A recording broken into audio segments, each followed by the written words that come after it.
plan is in this smaller package here that is in the front, and we handed some out earlier as well.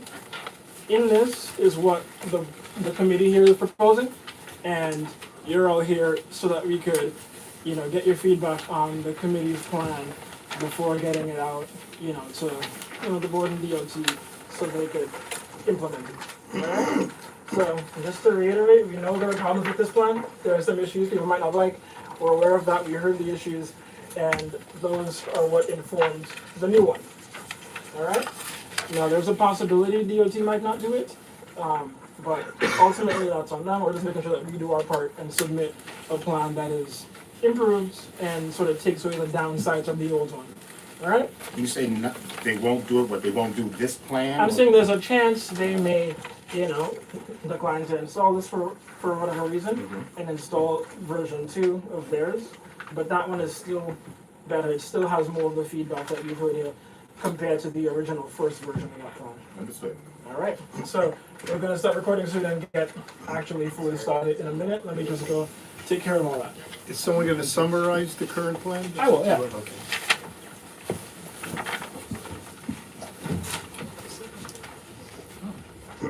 Also, don't make the bike lane wider.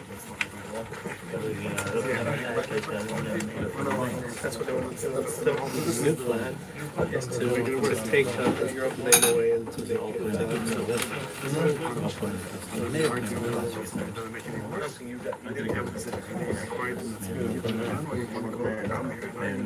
Okay, so we are ready to start. My name is Ethan, I'm the chair of this committee. Andrew over there is our vice chairperson, and there are a few other committee members here. I'll just have them introduce themselves real quick. I'm Felice Robertson, second vice chair on the executive board. I'm Vadim Du Bois. Khurshid Abdul Kabir. Alright, and today we'll be diving into this plan here that I quickly recapped to you earlier. So this is a quick timeline of what has happened before. I'll run you through that real quick. Yeah, recording it. Yeah, recording. It's over there. Oh, behind you. It's behind this video. No? It's behind this right video. there. It's right there. It's right there. You can't see anybody. I believe it is. Yeah. You can see it. The lens is on top. You can see it. There you can see it. Amazon. Everything's coded. It's right there. I'm sure we could probably. Shimon, what's it? I'm gonna get him going. All right. Alright. Yeah, I'm looking at this. Let's get going. Let's get going. Sure. Yeah, I'm seeing everyone. Good seeing you folks. All right. So, quick timeline review. Basically, DOT let us know the schools in the area around the Wingate campus were asking for some safety improvements, mainly to help people cross the street more easily and to help reduce speeding and racing in the area. They found some evidence of racing activity, and they wanted to have some ways to reduce that. And DOT responded with the first version of their plan, the version before the one that we have printed out here. And long story short, we had some feedback sessions like this one before. We had a lot of the concerns. A lot of them revolved around, apprehension on having children have to cross a bike lane to get to the curb, and vice versa. And bicycle speeds being high, having people potentially be in harm's way a bit more often if they're having to cross over a bike lane. And of course, people wanted to avoid the parking lots too, because a big part of the plan was daylighting to sort of aggressively shorten crossing distances along those blocks. So we responded on our set of changes to DOT were to install rumble strips around school areas so that bikers slow down, where you have a higher chance of children being concentrated. We had them daylight around where needed, so it wouldn't be just a blanket loss of parking everywhere. It would be only in the corners that really necessitated it. And we also have them essentially use less of the protected bike lanes and begin them at East New York Avenue and go down to Winthrop instead of all the way up to Empire Boulevard, which would have been, problematic because Kingston and Brooklyn get narrow at Lefferts. So that would be, it would be a 10-foot travel lane, which means a car wouldn't be able to pull over for someone else to pass, which wouldn't be workable. They implemented all of those changes in version 2, but we still heard some feedback that was a bit more, sensitive to the protected bike lane part of it. And generally, we wanted to see if there's any way that we could achieve the same goals with different tools. And that's what is the current plan to us today. Take it outside. All right. At any point, if you have any questions, you can feel free to sign up on the list, so you can ask your question or make a comment, and we will, of course, either answer it or note it for the future. And I'm going to go into the plan now. It's a very simple variation. Yeah, that's the speaker list.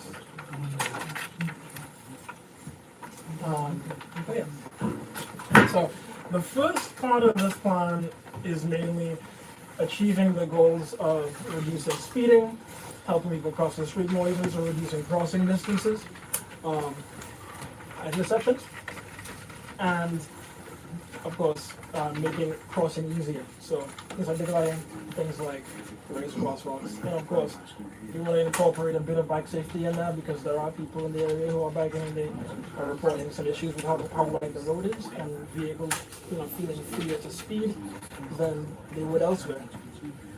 So the first part of this plan essentially involves bringing in raised crosswalks at points around the Wingate campus so that drivers typically, and also honestly even bikers, slow down near intersections so that they don't just slow down in the middle of a block and then speed back up when they get to a light or to a stop sign.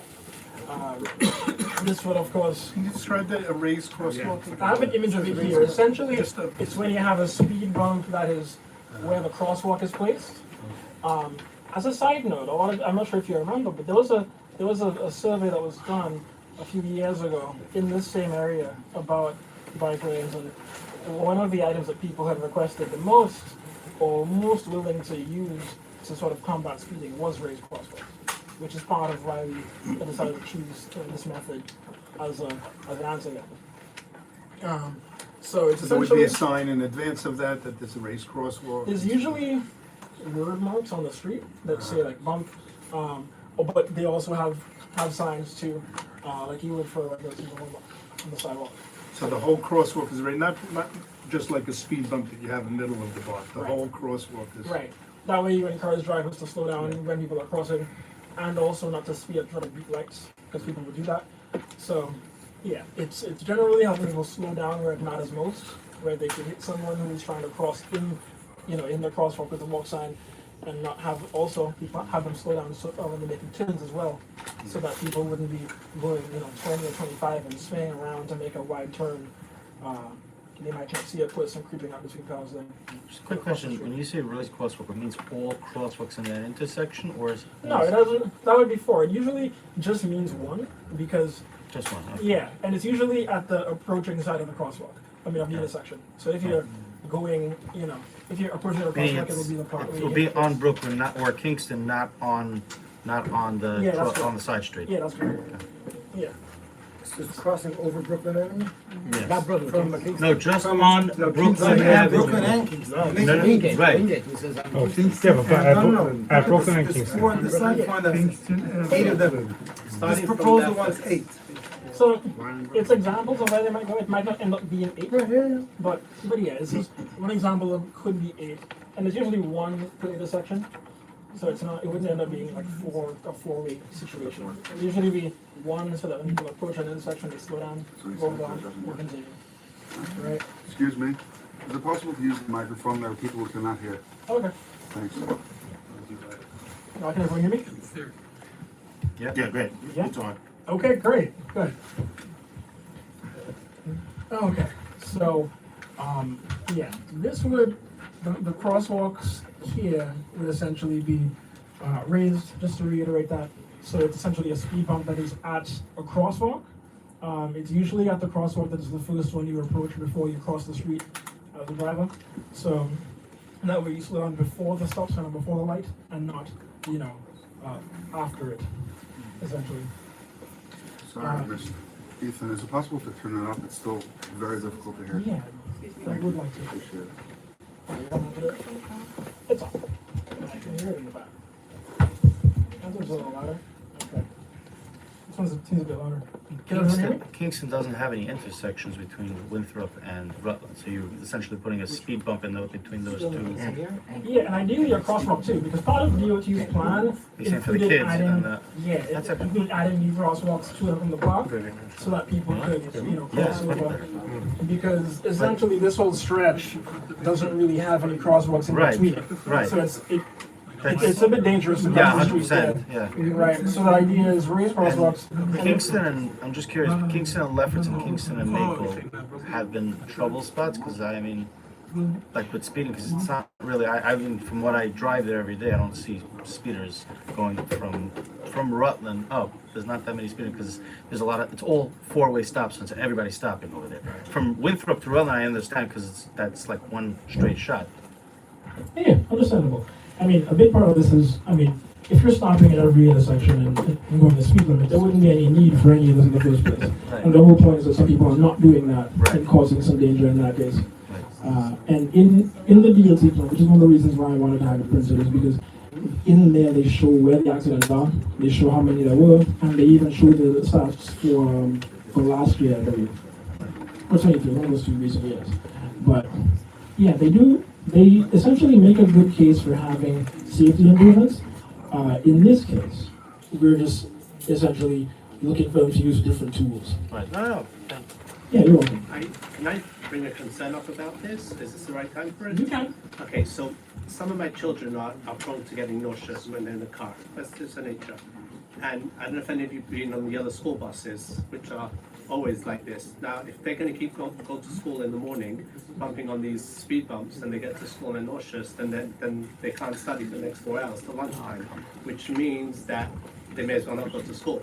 So, how the But the that's my drivers issue. should slow down. Huh? Bus drivers should slow down. Yeah, but you have to stop. I don't know if you've been to places. No, seriously, I don't know if you've ever been to places with speed bumps. I come from London with speed bumps. You're always stopping and starting and stopping and starting. I and know, stopping and especially the new ones that they make even higher. Right, so I go 5 miles an hour you know over that. the bumps. So that when kids were prone to getting nauseous, especially on the buses, to me this ruins their day. So Understandable. And I'm not the happiest to tell you that the DOT did try to avoid using these, and the result of that would be the previous plan where they were putting tons of bike lanes on Kingston and Brooklyn up until East New York Avenue. So what does protective bike lanes?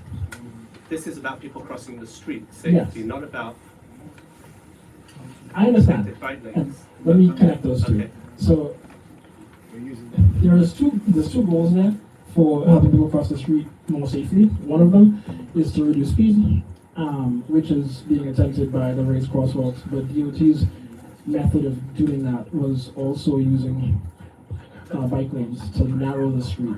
So they'd have the cars park a little bit away from the curb and put the bike lane between the parked cars and the curb. And that's been proven to encourage drivers to slow down because the streets are a little bit more narrow. And that also allows DOT to put islands on the crosswalk. It's in their previous plan here, so that people can cross the street more easily. That setup allows them to sort of delete a parking space at the corner so they can sort of daylight that intersection and give people a bit of an island where they can cross the bike lane and then stop and then cross the rest of the street. So both of these things were installed to try to slow drivers down and to make the crossing process safer. It's just that, in this case, we're responding to criticism about the bike lanes with, a raised crosswalk and potentially some daylighting that might do the trick instead. Does that clarify for you? Partially. Is there anything remaining? I can clarify the rest. No, continue speaking and then we'll. Okay. I have a question about these. We've never had them before. We've had speed bumps, we've had crosswalks, we've never had this. Like, for us to give you our opinion on installing 8 of them, once they're there, they're here to stay. They're landmarks. They never go. So like, I just think it's unfair that we're being confronted with like, oh, try out 8 of them forever, when we could just try out one of them. And then another- They have them all over the Put place. them in Williamsburg, and that's great. I haven't seen it here. They have Not them here, because I'm gonna bring them in.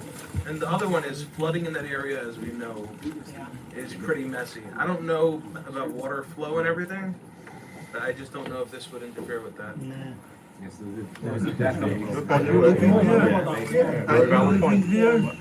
actually an interesting. That's a good point, and again, like, it is on DOT to work with other agencies to make sure that where these are installed, it makes sense.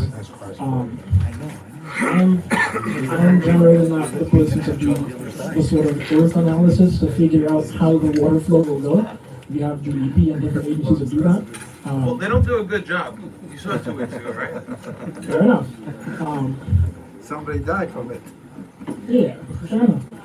Understandable. So, in order to address those concerns, the DEP should do hydraulic water flow calculations in order to determine how the water flow will be affected with those bumps.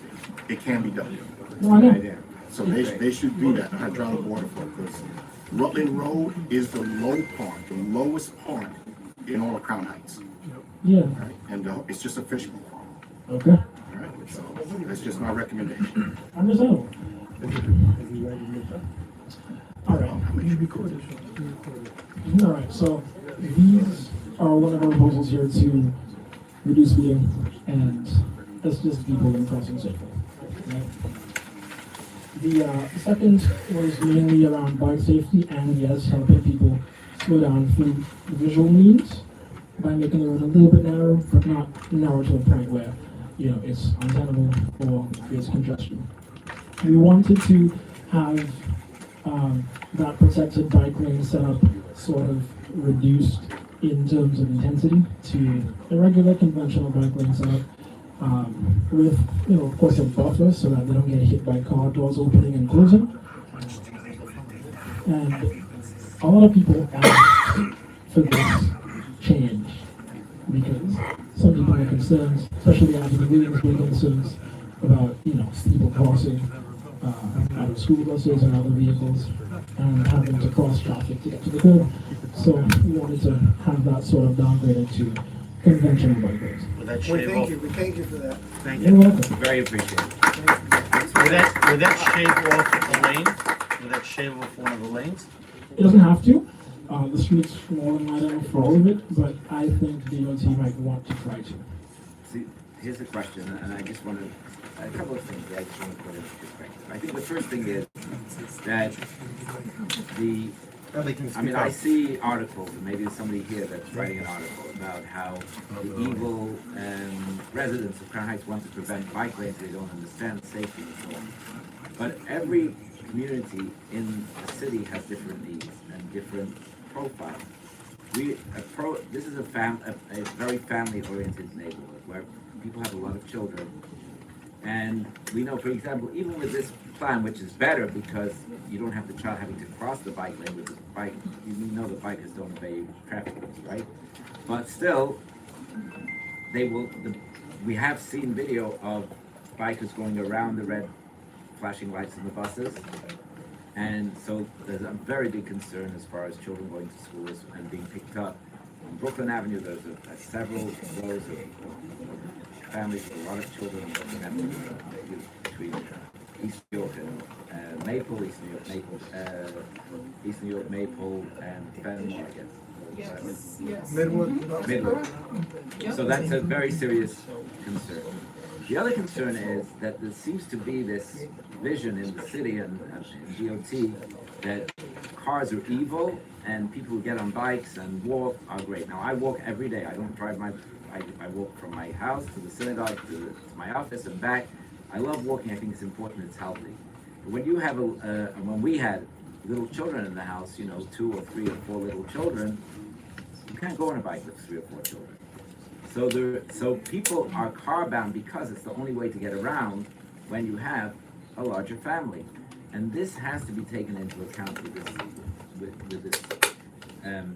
with all these plans. So the improvement of switching from the protected bike lane to The regular bike lane is clearly an improvement. The buffer zone is good.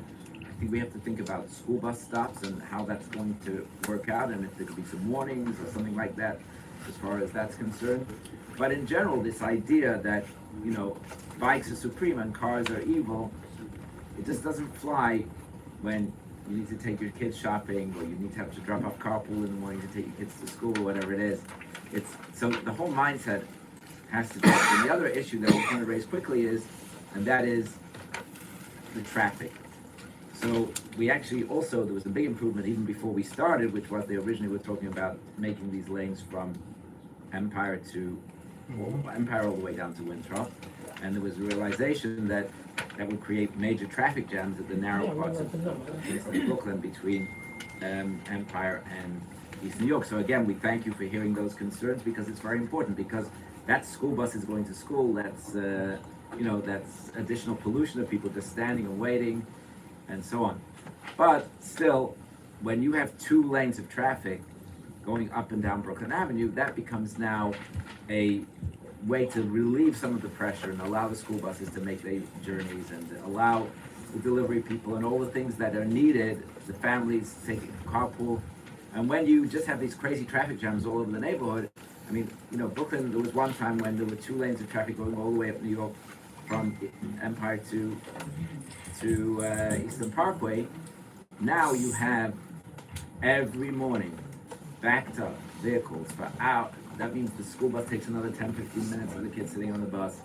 It means, so the reduction, going down from 2 lanes to 1 lane, even a small reduction like that, makes a real impact on people's lives. The school buses, the parents doing their carpool in the morning, the delivery trucks that are sitting there and idling and just and spewing out gases. People get frustrated. Emergency vehicles trying to get through. Brooklyn Avenue is an And emergency route. one thing that I don't County. think Speed bumps, DOT one way. takes into account, and I've noticed this, the number of angry people who go through red lights is way up. There's much less enforcement from the police, and much more people are going through red lights way after they change. They know also about the 8-second delay on some of the corners where, there's time for the pedestrians to cross. So they take advantage of it. They know there's not going to be a car right away. And I saw today one. The light changed 1, 2, 3 seconds after the light changes, people are going through the red lights.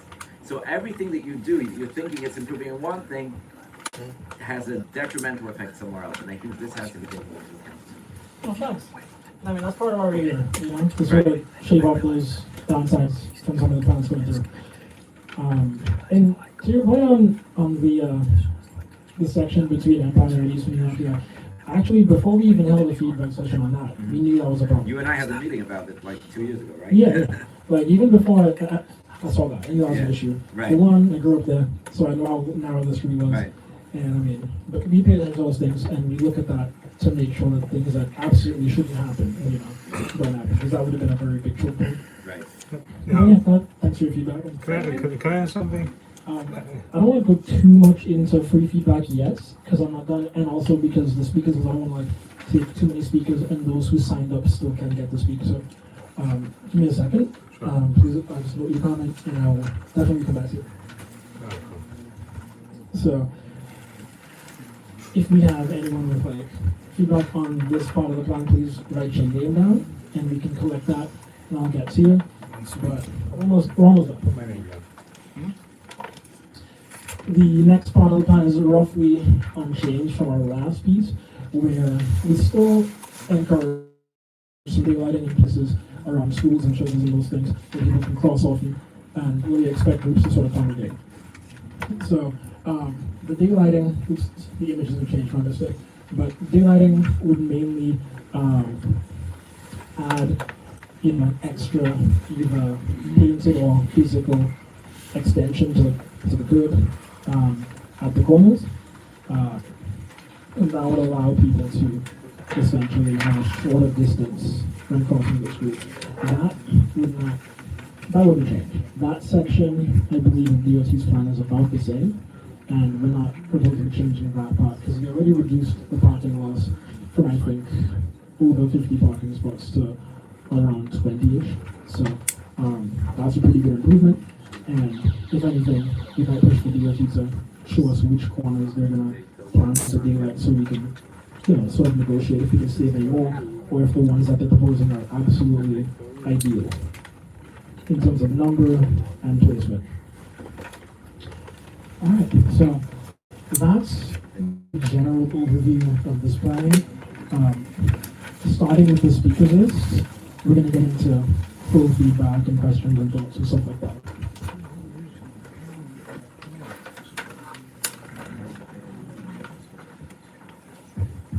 If you would like the mic, please take it. It'll help you be heard by the live feed, and it's ideal. But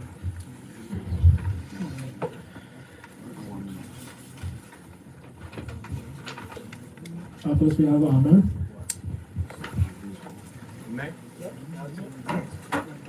Alright, so I already.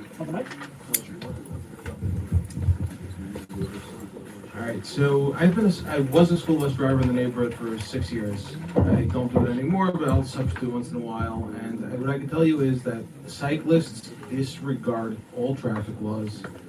So without an exception, they also disregard the yellow lights and the red lights on the bus. So at this point, when you go add bike lanes, I understand it's a compromise to the first plan, which was horrible, but this one's not that great either. If they're going to totally disregard all rules, how can we add more bike infrastructure? So my mother-in-law is from Holland. Over there, a lot of people here like to appeal to Holland. They'll look at Holland and the bicycles. There's one big difference between here and Holland is in Holland, the bicycles are part of the system. Over here, the cyclists just think that they are the system. So until the police department can get them under control, until they start following rules, and maybe get a license as they do in Holland, and maybe get insurance for the people they injure, like the child that got hit by a bike while he was going on the school bus about 7 years ago and had a broken femur. Yeah, the cyclist didn't carry any insurance, and no fault doesn't cover that one. So until that happens, I don't think we should keep on just relenting to the cyclist mob. And as far as these crosswalks, they might be a great idea. I don't know. We've never seen them before. We've never had them. If it's a great idea, bring it in, but maybe we should try it out with like 2 of them and just to see it, because I know once they're here, they're not going anywhere. And then as far as the daylighting, I haven't seen any intersections where it's planned for. The concept could be good. I think it also encourages jaywalking from my personal observations. So unless we were to see the particular spots, I can't really give the most informed opinion on particulars over here.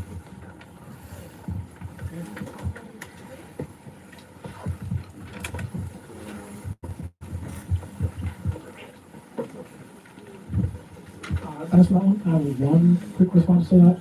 It's take a feedback, but also I'm aware that some cyclists, do sort of don't ride perfectly and they do sort of flout laws.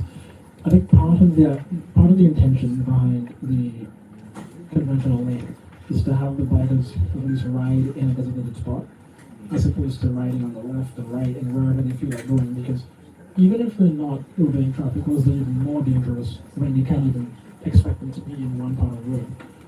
It might be bad for buses as well, because they might be in a different part of the street every time the bus stops, as opposed to having a school bus that might stop, and since the lane is on the left or right, they're always, or at least mostly, in that lane.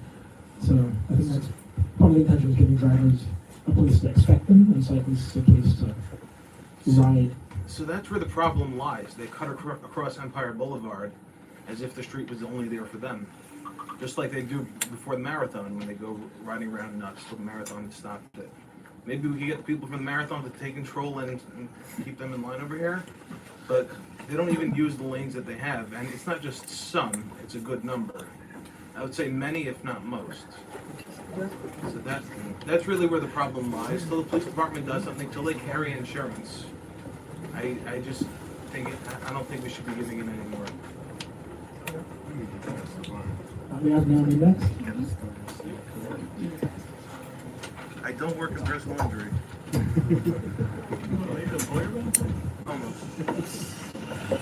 Okay, hello everyone. My name is Naomi Hippoly. I am a board member for Mutual Apartments at 636 Brooklyn Avenue. So as we're speaking about these protected bike lanes along Brooklyn Avenue and the congestion that is already on Brooklyn Avenue with cars double parked, people going into the park, into the gym in the park. The cooperative that I live in houses many seniors, many families with children. We have different forms of transportation, picking children up, picking seniors up throughout the day. We have the postal truck, we have the Amazon truck, we have the FedEx truck. They come in front of the building throughout the day, dropping off deliveries. So this is gonna cause just a lot more congestion on our block. As the gentleman was saying, that's gonna, and also my concern is, as I'm not sure when this is all gonna be set up, but as it's getting darker, earlier now, there's more congestion. And so with this protected bike lane coming on our block between Fenimore and Hawthorne, for us, it's not gonna work. And I'm also concerned that for the bikers, because it's not a lane that the bikers are really going to, be able to use much, with cars double parked. Again, we have different modes of transportation, picking up seniors, picking up children, livery cars, delivery trucks. It's a busy block on Brooklyn between Hawthorne and Fenimore. And mainly, I'd also like to share that we were not properly informed about these bike lanes coming along Brooklyn Avenue. We are a major cooperative on Brooklyn Avenue that's been there for years across Wingate High School. We really would have appreciated, and I'm speaking on behalf of the board and the shareholders at Mutual Apartments, we really would have appreciated more consideration and involvement in this project, because we serve a major role. We play a major role on that block and in the community, so we really would have appreciated more involvement in it, and hopefully we can be more involved, more informed about the upcoming, revisions. So I agree with this gentleman and what he was sharing, about the congestion already on Brooklyn Avenue. We have children leaving our building as well, crossing to go to the park. Again, the school buses, different modes of transportation, vehicle modes coming to pick people up in our building throughout the day, So I'm not sure if that's a bike lane that's really gonna be used properly. That's my concern personally.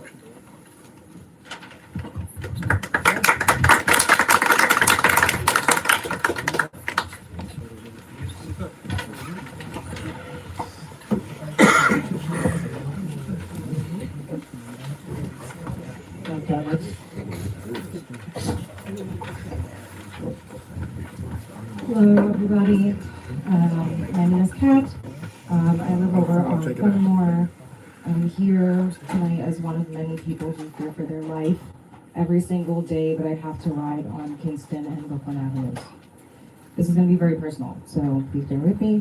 When I get on my bike and I have to go on one of those blocks, I have to actually reflect on how much I've appreciated my life, just in case I do not make it to where I'm going. Because if I have to go up Kingston or down Brooklyn, then I'm gambling with my safety. Like you all, we all, as we've said, have to go somewhere, and I try to, use my bicycle sometimes. And if I go up Kingston, there's no place for me. It's chaos. We've talked about double parked cars. There's barely any guidance for vehicles. I have to search for a space to ride safely in the street. I'm potentially getting honked at. I could get rammed at any point by an impatient driver. And I breathe a sigh of relief when I cross over Eastern Parkway, because there's actually a place for me to ride safely. I will also just note that it is especially terrifying when I have to take Brooklyn Avenue home. So if I'm riding at a time like right now, it is absolute terrifying. It's cars flying at potentially twice the speed limit, drivers who are going past me as if I'm invisible. Sometimes literally within a foot of me, I've had people speed past me. It is absolutely terrifying. And literally I thought, like, if somebody opened their door right now, I would be done. So yes, this is really about slowing things down. But also it's about people like me having a place on the street to exist and to be able to get home and to get to where I'm trying to go, because I am somebody's child as well, and I just want you all to remember that we exist and we're just trying to get to the place that we need to. So I'm scared, we're all obviously scared, we have a lot of things that we care about, and I just want to make a street that is safer for everybody here, so thank you.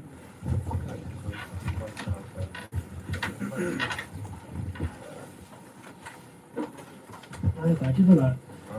Next is Rod Herbert.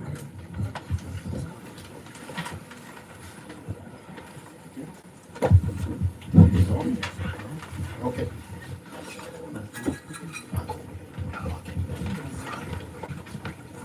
Hey, good evening, everybody. My name is Rod Herbert. I live on Troy Avenue between Winthrop and Rutland.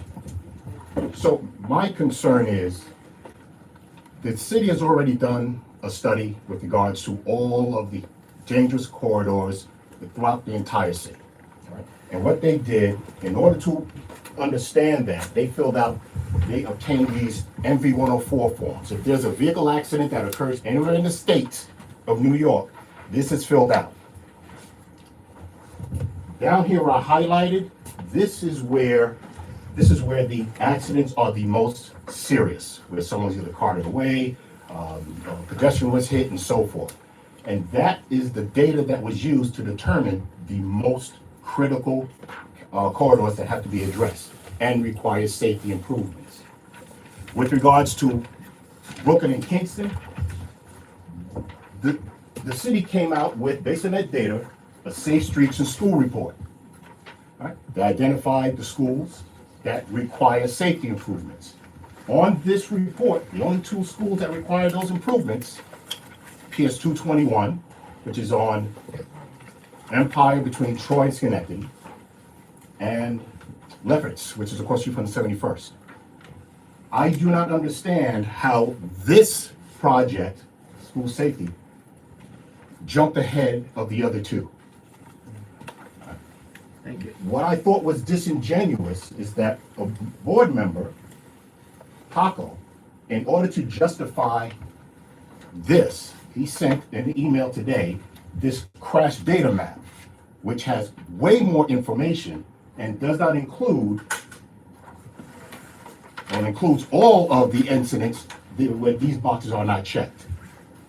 So my question, and I asked the DOT representative who was here, how did this run up the flagpole where all those other schools, the 2 other schools where kids have been hit, right? Another incident occurred September 3rd, and nothing has been done. I brought this up last year. Nothing. All I know is just keep churning away with this, and now there's revisions and everything has changed, but nothing has come up with regards to PS 221. And this data here, which I'm glad he did send, because it gives a real good picture of all the incidents. And if we're going to use this as the criteria and not what's in this report or in this report, all right, I just sit back and read stuff. Don't ask me why. All right? I'm glad you do. If we're going to use this criteria, then that means that this does not fall into the high-risk category. What falls into the high-risk category are corridors such as Bedford, Rogers, Nostrand, New York Avenue, Albany, and Schenectady. They all have bike lanes. Right here, we have to really understand what is it that we're going to use as a criteria. Are we going to use this, which was disingenuous, he sent this out to bolster his argument, or are we going to utilize the existing criteria? And I've been waiting for the DOT to get back to me, because in September, they said they would get back to me. And I don't know if they talked to you or anything, but I would really like to understand if they have this data here, and this is a $4.2 billion project, right, over the course of 10 years, how did this run up the flagpole? And you have elementary school kids, and you also have another school, IS 391, we're junior high school kids. Valerie, she's a committee member and she can do that. And I don't understand why we're looking at this and not looking at the two locations where the most vulnerable persons of the public are not included. So I would like an answer for that.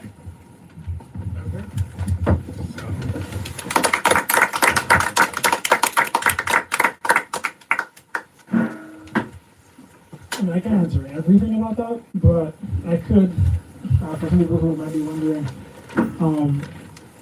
DOT does prioritize projects that are in a priority area.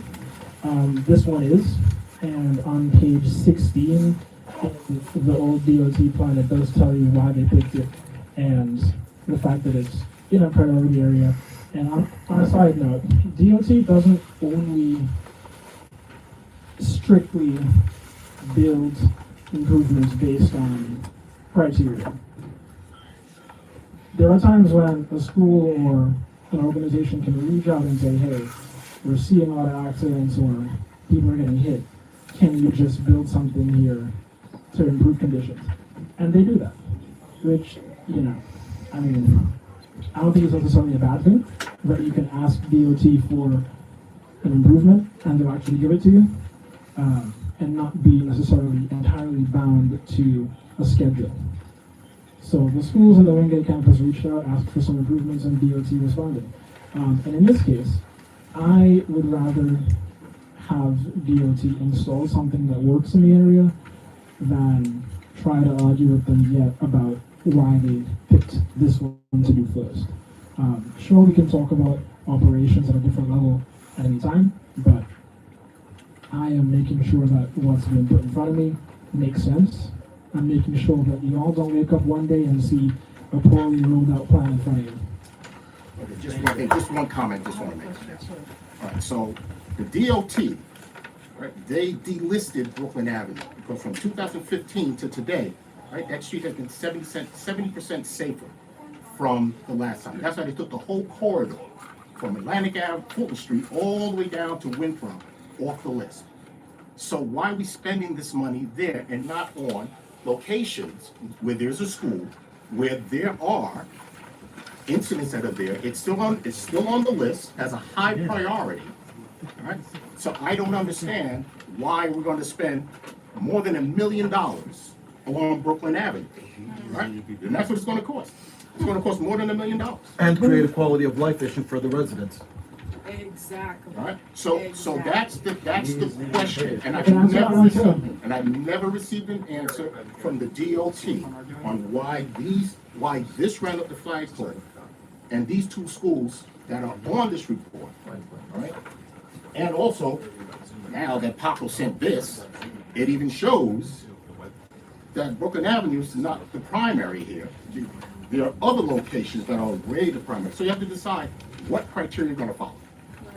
Well, Kingston is a priority corridor. It Correct. still is. Correct. And often DOT works, since it's a one-way street, DOT works on these things in pairs. Often. So you don't want to edit one street that goes southbound and then ignore the other one that goes northbound. These things are pairs. So. I disagree. I disagree. I disagree. Okay. All right?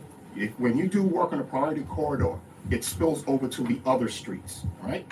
Just by default. And that's how, right, from, let's see, the July 2025 report came out, right? Streets are much safer. And I went back and I took a look at majority of the projects that were done based on the data here, and they strictly look at the priority corridors. And I went out and I checked 27 locations myself. My wife thinks I'm crazy, but yeah, I am. You sure? Okay? And I'm telling you right now, this is an add-on. And I don't understand what is the driver. Every project has a driver. What is going to drive someone to spend $1 million down Brooklyn Avenue when that money can be spent over on Schenectady Avenue to make for those kids that are safer, those elementary school kids, and it's being ignored. It's being ignored. And I said this from the very beginning. The far eastern side of the district is forgotten. And this here just proves my point. Well, this here is us responding to a plan that was presented to us and trying to make it better. we, on this committee, we work on plans for the whole district. We're actually working on some now. It's just that this one is, we're trying to get this out pretty quickly and see how we can improve this one in the short term. But long term, we have plans for the whole district and addressing issues and I would problems. like an that answer might to be my outside. question, how this ran up the flag. I don't work with DOT. I got No, the she took it definite down, answer. she wrote it down in September when I was here. Okay. Right? And I didn't hear anything. I'll be like a dog with a bone. I will not let it go. I want to understand, right? If she wrote something down and she said she did not know, well, she's going to find out. I want the answer. I want that follow-up. All right. Is this committee going to perform that follow-up? We could. But No, you can't. But my answer is this committee going to perform that follow-up on my question? Yes or no? I'll say yes, because I've asked about it before. Okay, so we'll follow up in the next meeting. I don't want to hold everybody up there. Okay. We'll follow up next meeting. You said yes? Very good. Okay. I'll see you in the next meeting. Megan, before, so just to clarify this, when I do ask about it, I've asked about this before, when I do ask about that, the answer that I get, even, from folks in DOT who are not, our rep, is that the school, the fact that the school's asked for this is why it's not having so much immediate priority. Why do they take priority over the residents that are living here? Let's talk about that school for a second. This is Wingate High School, It's, right? it's multiple schools on the same campus.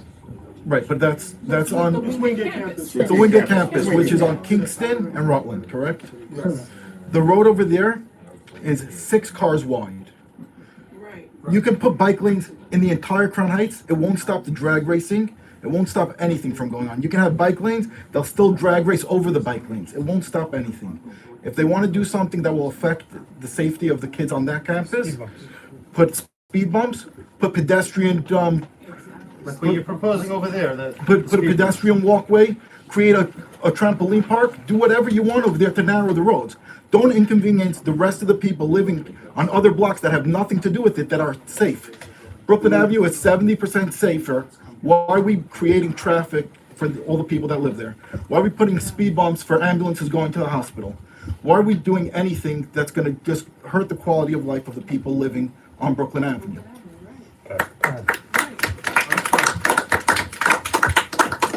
People taking bikes, they have no, they have other blocks they can go down. And by the way, Brooklyn is a just busy- like Ellie said earlier, he said every community has its needs. I stopped on Empire and Brooklyn today and took a video for 2 minutes. I can share it with you. There were approximately 100 cars that drove by and 1 bike. How many cars are we going to inconvenience for how many bikes? I see It that should be all 100 the to time. 1. Bike lanes do not get used. Can I, Empire has the bike lanes. Everybody can just take I think my. 100 to 1. I'll just give you a minute to respond to this deal. Thank you. Can I get 100 to 1.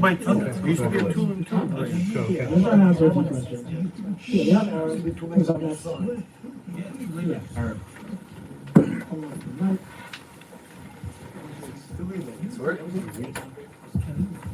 Hi everyone, my name is Aaron Chernick. I work as a project manager, so I just wanted to give my 2 cents about this whole thing.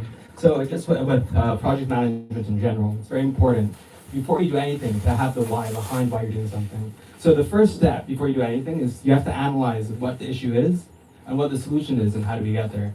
After that, then there's mitigation, then you document everything, and then you put the plan into action. The most critical step, and where I think a lot of the tension is coming from, is that there's this disconnect between the why, of why we're having these bike lanes and these daylightings and these raised crosswalks, and the community, and that's creating a lot of tension.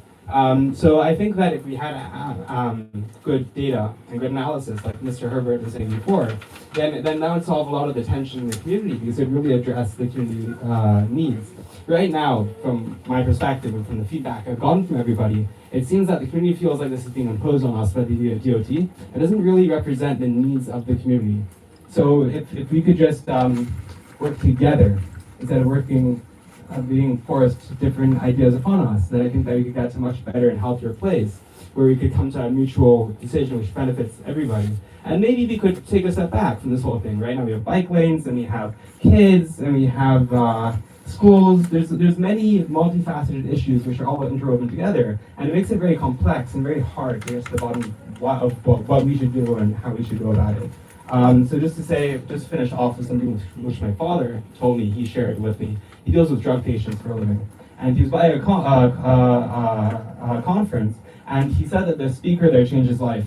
And the speaker over there was saying that when you go with a drug patient, you don't want to fight them. If you fight with someone, it's very hard to get to the place where you want to go. But if you could walk side by side with them, and you get to a mutual destination where you're both happy with, you're both be so much better off.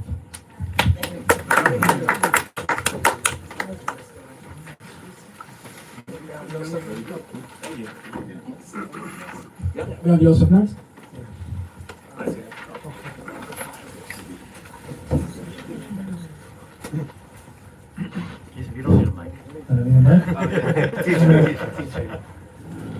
Okay, so some of the points have been mentioned already, but I'm not sure if they were noted.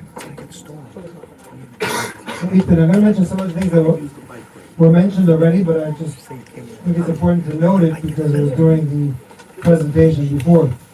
So a lot of the things we were speaking about was the adding bike lanes. There's also the schools. In our school, there's a huge girls' school right at the corner of Lefferts and Brooklyn. And there are hundreds of kids, hundreds of children walking to school also. Yes. So we have to have in mind the pedestrians and the children that are walking. We have hundreds of children walking and having these bike lanes. And you can have if you can have bikes going down over there. So that's another thing that they have to have in mind whenever we're doing such a thing like this. Like you mentioned earlier about the why and understanding what the problem is. But there's something which is very important to have in mind about how many children are walking to school. I think it's important to note also about, a few of you mentioned it a few times, that increasing traffic, first of all, Ali Cole mentioned before about the fact that our community is family-based. So that idea, the fact that it's family-based, we have children, and we need to travel, we cannot just go by bike. We are not singles, we are families, and we need to have cars. We cannot just ignore that. I mean, technically, it would be a good idea if we just close the whole Brooklyn Avenue. We just put bikes everywhere. Like, we should just not have no more cars, just make bikes. It would be a nice idea, but it doesn't work. We need, bikes. Cars take you further than the bikes. Bikes can have multiple people inside. So it's still a very important thing that we still need to have. The other point to mention is the fact that Brooklyn Avenue is a hospital route. So making those bumps, I'm not sure if you wrote that down. People mentioned that already. You wrote that all down.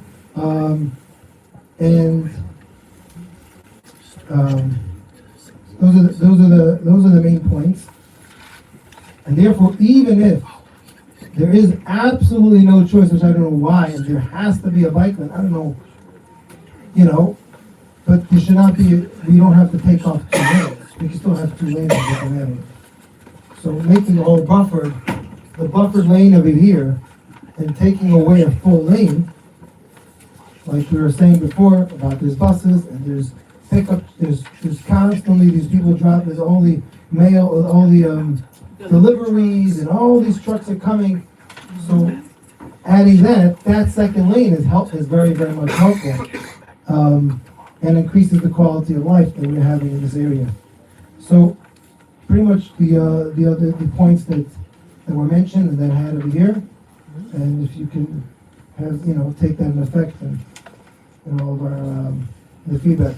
I do want to say to everybody that we really much appreciate Ethan.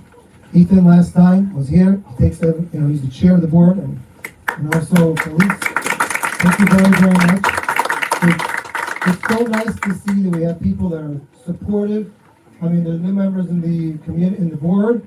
It's nice to meet you all. And, the fact that Ethan and Felice really listened to everything, and the fact that Ethan stopped the protected bike lane. I'm going to hand them a round of applause for Ethan for stopping the protected bike lane. Thank you very much, Ethan. And you know, you're always getting problems on you. You're always being told this problem, that problem. We have to recognize what's the good. The fact that he right away made a stop for that. And we really, really do appreciate that. And like some were saying, good is good, because better can be better. So we can make it good, we can make it even better. So thank you very much.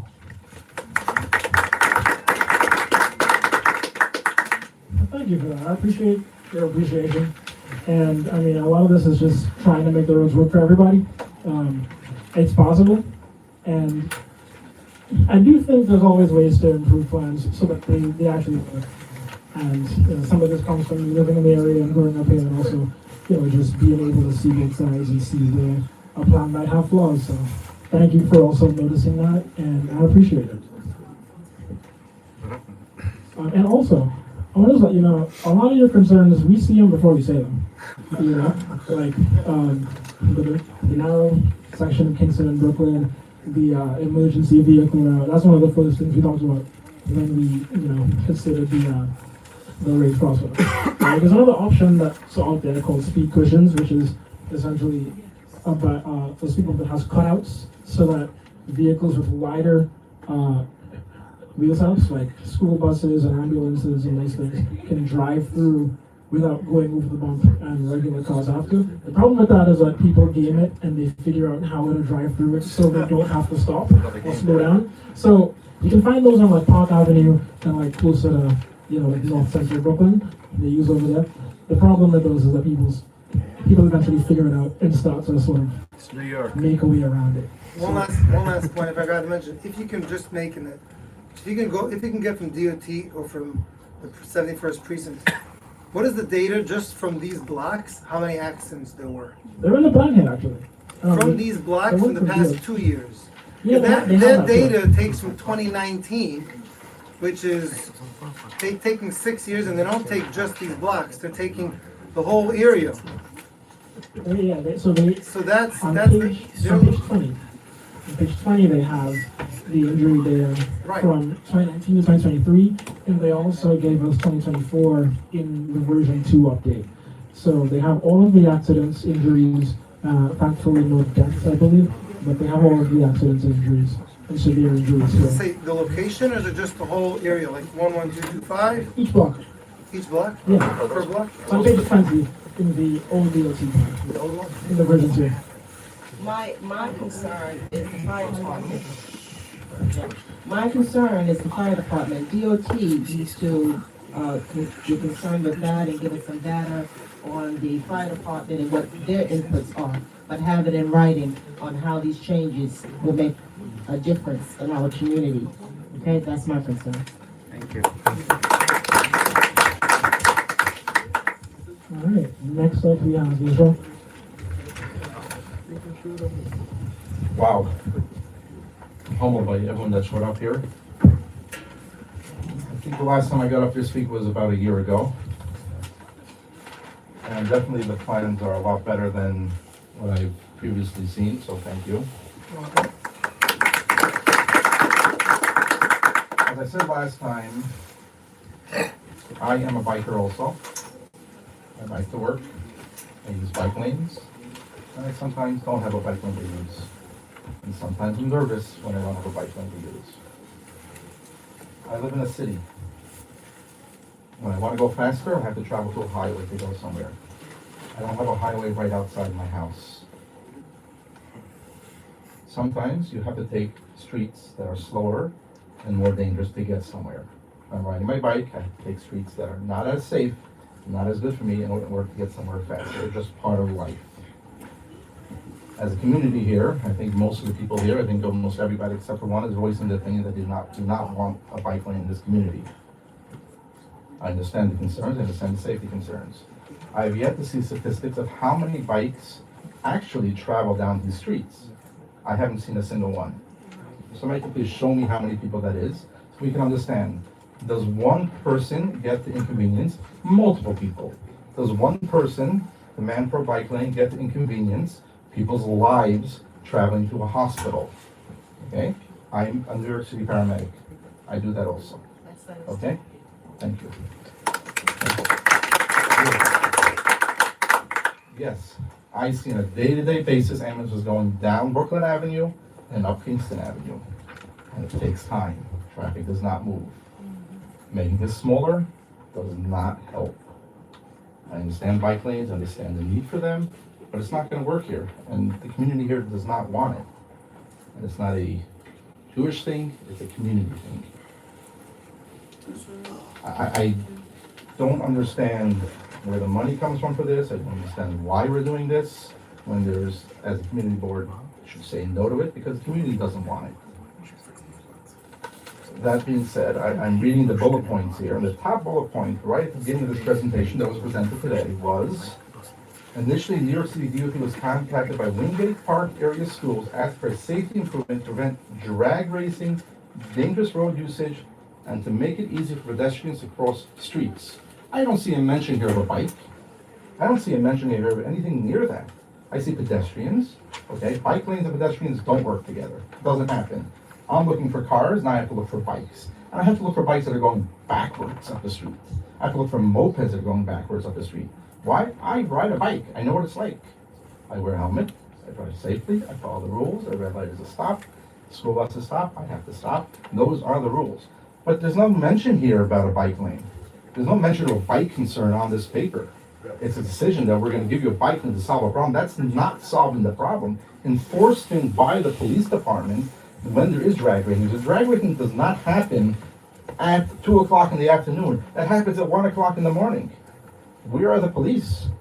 Where's the enforcement of it? I don't see that happening. Okay? If for bike safety, I agree. If people are coming off bikes, there has to be enforcement for bike safety. It's unacceptable that bikes are disrespected. Bikes and cars have to follow the same rules of the road. If a bike is ahead of you, you have to give them space. You cannot crowd them in. You're not supposed to just try and go around them. You have to be patient and let them go safely. Those are the rules of the road. They've been like that forever. In the driving manual, they tell you how to ride a bike on the street. They tell you how to use your hand motions when you're making a turn. It's all there. I'm not against bikes. I'm not against bike lanes. I'm against the understanding of where this came from, where this all started. It didn't start from the goodness of safety for the neighborhood or the benefits of the neighborhood. But I will commend again that we're getting there, and I think it's time to move on. There's one more thing, if anybody does talk to the DOT, we have a bigger problem in this community. It's called gridlock, which creates safety for bikes as well. New York Avenue and Empire Boulevard, Brooklyn Avenue and Empire Boulevard. Traffic does not move. We end up with a gridlock situation every single morning without fail in front of the police department. What? From 8 to 10. From 8 to 10 o'clock in the morning. I see the crossing guards every morning and they're complaining to me. They say they can't do it. I'm like, I don't understand. The police department is on that corner. We cannot figure it out. Police can't even get out sometimes. I just don't understand it. We're busy worrying. We're sitting here every few months here talking about the same bike lane, the same bike lane, the same bike lane. Why can't we do concrete movement here? If cars can move, the drivers will be less frustrated, and therefore they'll drive a little more safer. What happens is when you're running late to work because you can't move, okay, and pedestrians want to cross, and there's people blocking the lanes, and bikes want to go through, and you can't because you have a city bus blocking the entire Empire Boulevard because he couldn't get through the intersection, then where are our priorities? It's time for change, but let's make smart change. And I appreciate the community board for standing up for the community and making sure this goes the right way. Thank you.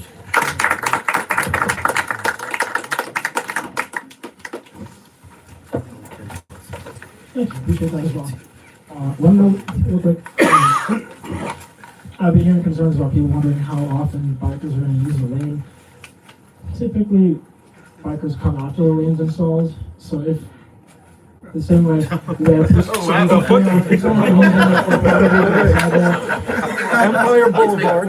Empire Boulevard has bike lanes. There's no one on. Like I mentioned earlier, I took a 2-minute video on this morning during rush hour. About 100 cars, 1 bike. So where are the bikers? It's mostly mopeds. Parkside Avenue, next time you drive or go past there, majority of bikers, the vast majority, do not use the protected bike lane. They're on the regular road. They ride in the street. When I drive a car, I always wonder, I ask myself, why are they riding in the street when they have a protected bike lane? They don't use it. Can I answer that? I'll answer that. The problem is, and I brought this up last meeting, the DOT does not maintain the bike lanes that they install. They do not clean them, they do not shovel them, they do not do anything to maintain them. Things, when you drive down those bike lanes, I will tell you, it is unsafe to drive on them because there are branches, rocks, and so on and so forth. I don't see a bike lane size street cleaner that goes down those roads to clean the bike lanes. It doesn't happen. I can tell you one thing, when winter comes and they plow the streets, where do you think they put all the snow?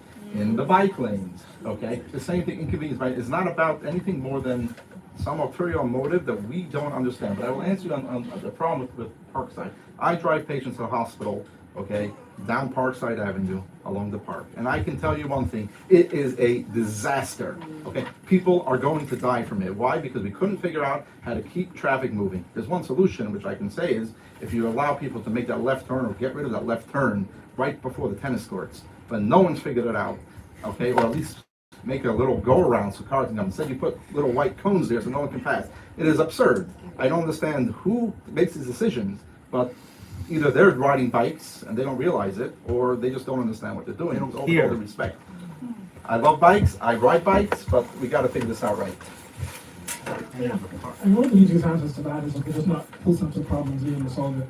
What's that again? Is there one answer that is that often not close down to the problem for long enough to be able to solve it in a way that works long term? Right, so we have a bike lane that's been going for, I'm gonna say a couple of years over in the park. I haven't seen a solution for it. On that very point, that's why I'm concerned about bringing these changes here. We're gonna bring in problems we don't know yet how to solve. Let's wait till we figure out how to solve them, then implement it properly the first time.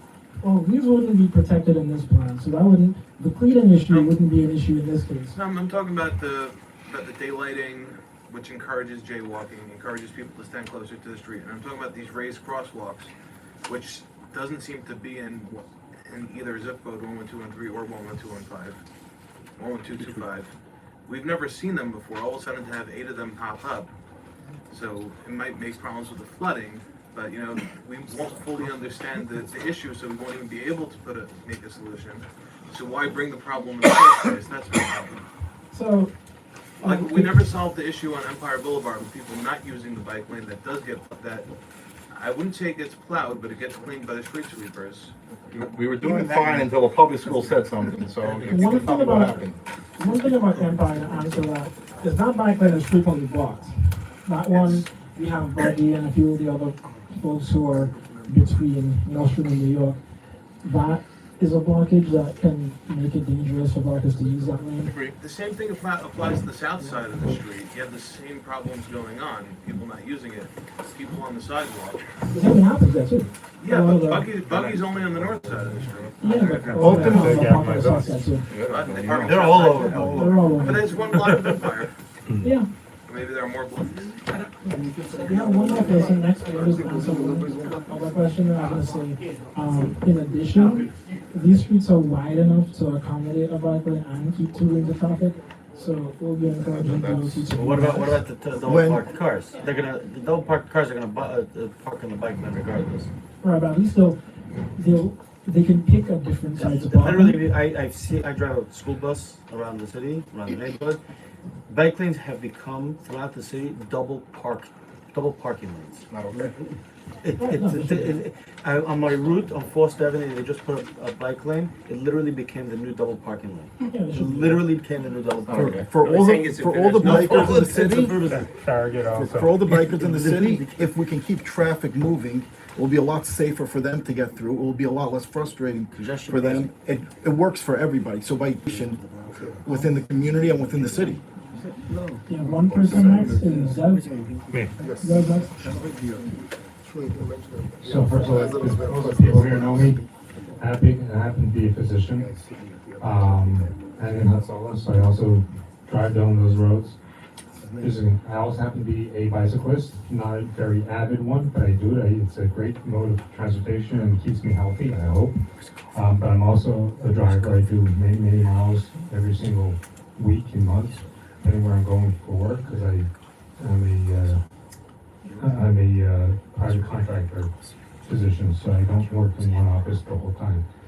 I do want to say before I get into anything, I actually had a patient who worked for the DOT, and she told me straight to my face, because we discussed this. She says, we want to turn this place into New Amsterdam. We don't want cars, we only want bikes. She told me to my face. So if anyone's wondering why the DOT is shoving this down our throats, it's because it is. They don't want you to have your cars. They don't want you to have your freedom. That's all it is. Now that the elephant is now in the room, I gotta say the elephants. I bike.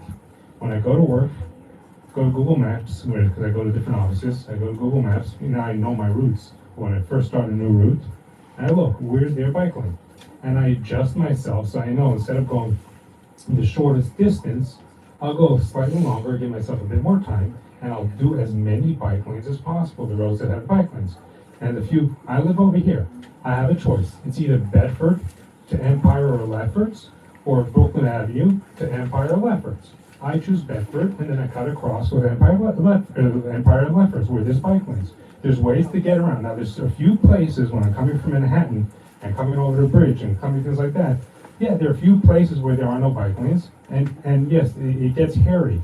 But my experience as a bicyclist in the city is it was not from the cars primarily.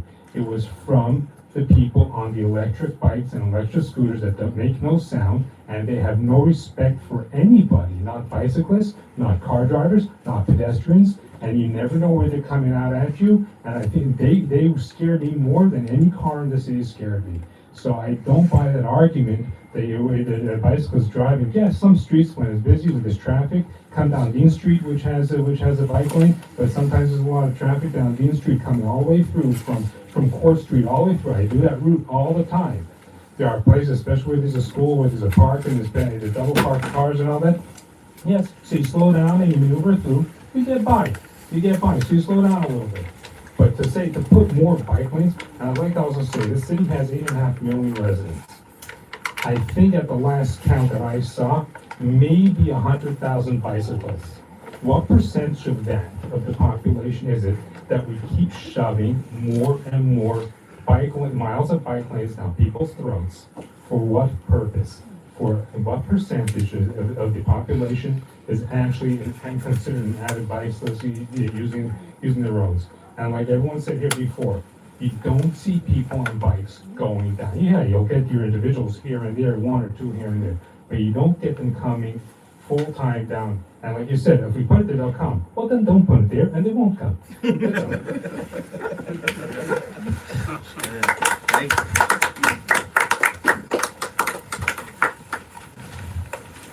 Hope one, huh? I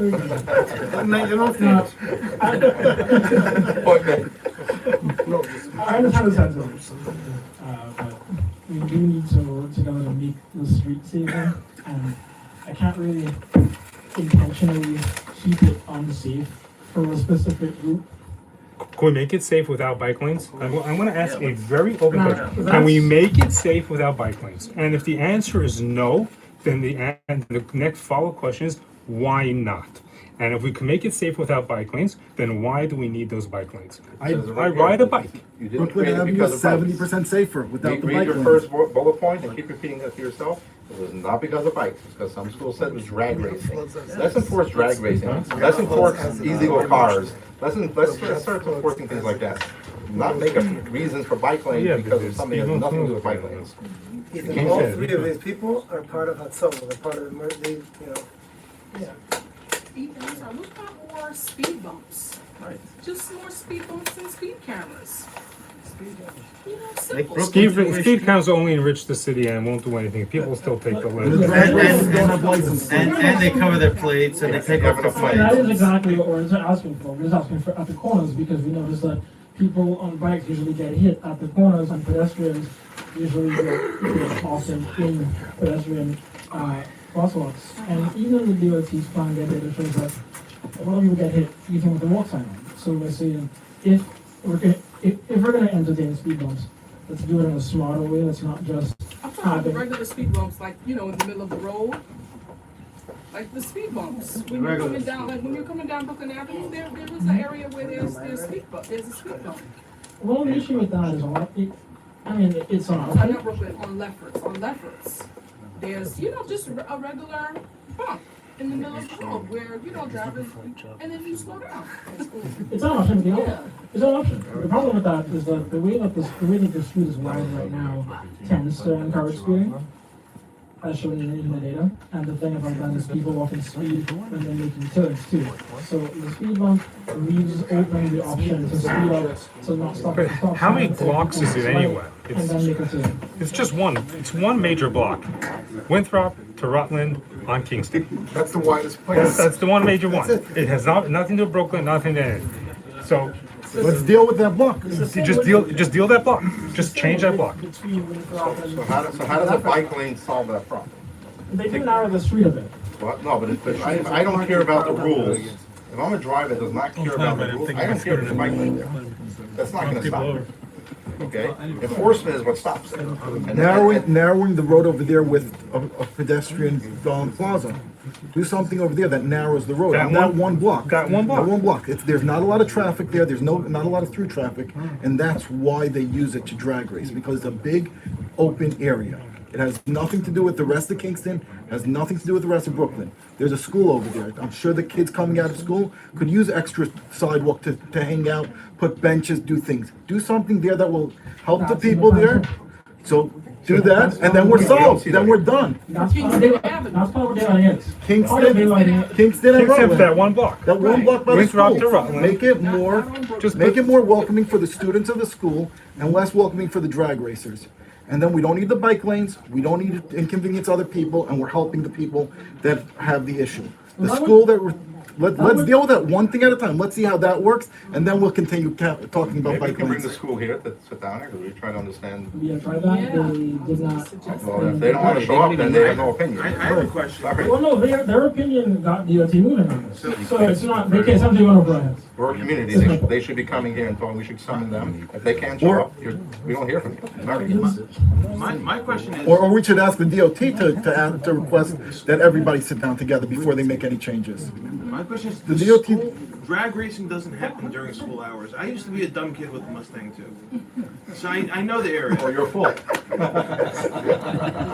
Anyway, drag racing doesn't happen during school hours. Those stretches in Brooklyn Avenue, Kingston, and especially on Troy Avenue, which nobody was talking about. But Troy Avenue was the most convenient place. I would never drag race, but I would like test the limits with my car. And We don't hear that. Not everything at once. It's past the statute of limitations. But anyway, that was only done at night and like pretty late into the night. So I don't know why the school even has any standing to talk about drag racing when they're just, each one of them, tell me if I'm wrong, but they're all charter schools that are tenants of New York City, right? Something tells me But- they came. They're charter schools, but. All right, whatever they are, they're not there. I think that's wrong. So I don't know why they get to even have a vote in this one. As opposed to the residents. Well, I mean, ultimately, DOT doesn't only serve the residents. Do we have a name of the person from Whitgate School that came to the DOT? Was it like a committee? Was it one person? Because we're here with 50 people.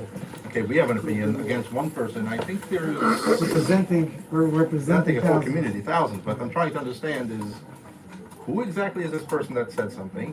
What was the, okay, two people, beautiful, okay, so. But again, why can't we just fix that one block? Their issue is that block, nowhere else. You can't. Sit down with them, help them out. Just How do fix you it. fix the Put problem? We're having an issue on our block. a pedestrian The other walkway in the middle of the street over there. Leave 2 lanes so you still have your emergency egress coming up from the hospital. So ambulance can get by. They still have their park. They'll still have their parking section over there. Put a pedestrian walkway in between. You put walkways from one sidewalk to the middle to the other sidewalk because the kids have a school bus on the other side. So no problem. If you have this thing in the middle, it cut like you say. They wanted the daylighting. Daylight that street. Put a thing down that street walkway. Put up a couple of trees and plants. Make it nice and pretty. And people have to cross. Make a crosswalk in the middle to go to the bus stop. And then you'll only have 2 lanes. There goes your drag racing, and you're leaving everybody else alone out of this story.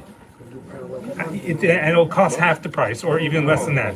1 block, cheap. And if you do that, then come back a year later, redo your stats, and then see did it work or not. If it didn't, then we have to come back to the drawing board. But if it did, then why are we even causing all this tension with the community? There's no reason for it, unless the reason is to cause the tension with the community. That's what it is. Unless that, and like I said before, I had this page, I can't say her name because it's a HIPAA violation, but I had a patient who worked for the DOT and she told me straight up, because we had this discussion, she says we want to get rid of the cars. Full stop, end of story. You still treated her? He took the vow, he took the oath. I also want to point out. One second. So, would you be able to note that idea of just changing that block? Would DOT accept that, or you think? What? Why? You have to Don't say want. no. Let them come back. community. Let them bounce back. Let them bounce back. Why will they? The issue is the school. The whole thing started from the school's request. The whole thing started from the school's request. So let's the burden of proof. So let's Solve this fix problem. the school's request. You want to? There's an issue. We'll fix it. Don't touch the rest of the community. Can we try speaking to the DOT on that? Because if that was their issue and that concern, so let's just take care of that issue, and then we could leave everything else alone.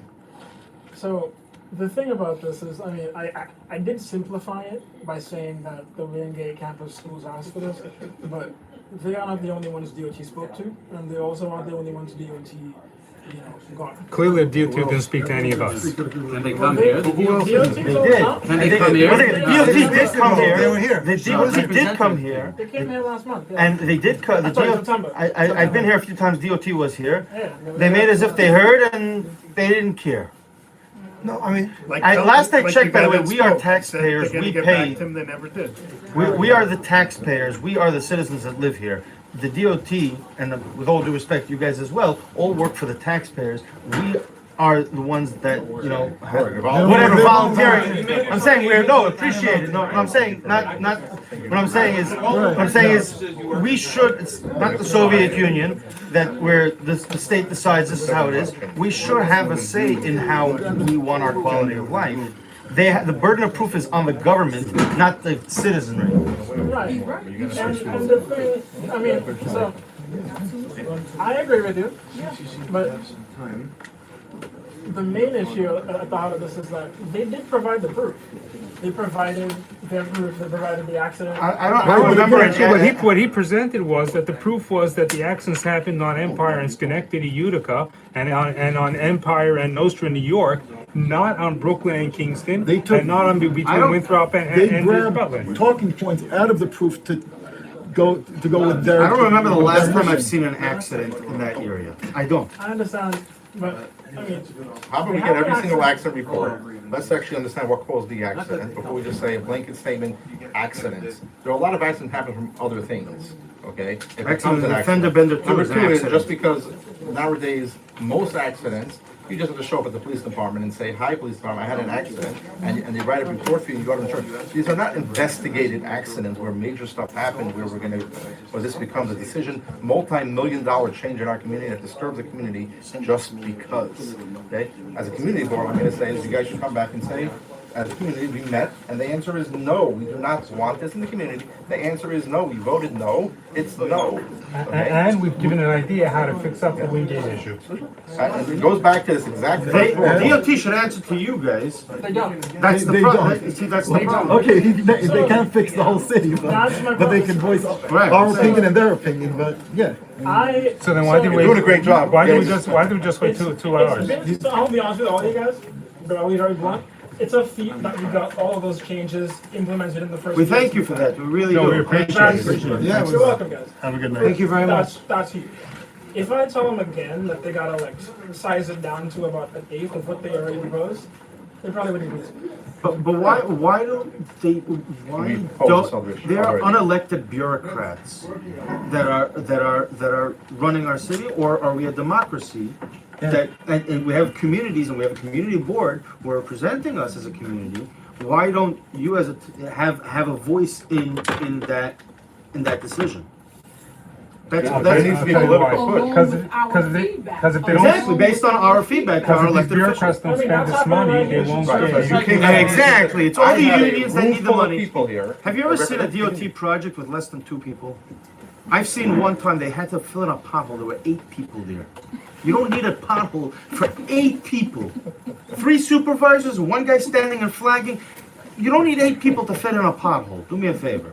It's the unions that need their cash. We know that. It's not a secret in the city. All right. So, Thank you so much. I really appreciate it. Thank you very much to all the board members. Before letting y'all go, I want to at least ask this is an improvement over the last. 100%. We really appreciate that. We do. It's an improvement, but it shouldn't be seen as, okay, since we agree that it's an improvement, that, okay, we're gonna run with this. No, it's an improvement, however, it is still horrendous. We're getting this. It's still horrendous, and we want the DOT to please come back, and this is, feed them, say, listen, this is the issue, bottom line is, we see it, and this is the first line on this, like he was saying, Wingate High School, worry with the drag racing and all that stuff, no problem. Fix that stretch. Just fix that stretch. I drive that stretch with a car, I ride that stretch with a bike, there's plenty of space. Fix that stretch. Put something almost like an Eastern Parkway style promenade and down, leave 2 lanes, put a crosswalk from one sidewalk to the promenade to the other sidewalk. You could even make it a raised crosswalk so the kids not one way and the kid let the kids be able to cross to their bus stop to the other side safely. No problem, and you'll see suddenly how this whole issue is going to walk away. The problem is that it's a tiny, small project. It's only a few dollars, and some people getting kickbacks aren't going to get their kickbacks. I'm sorry to hear. Thank you very much. Have a wonderful night. Amazing. So we still have. If you need me to come for a DOT meeting, I'll come. All right. Is it coming? I appreciate all your comments. Thank you. You're welcome.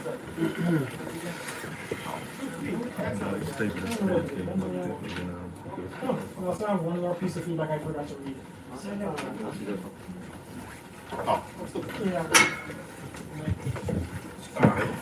we have one more feedback piece I forgot to read earlier. I'll read it now.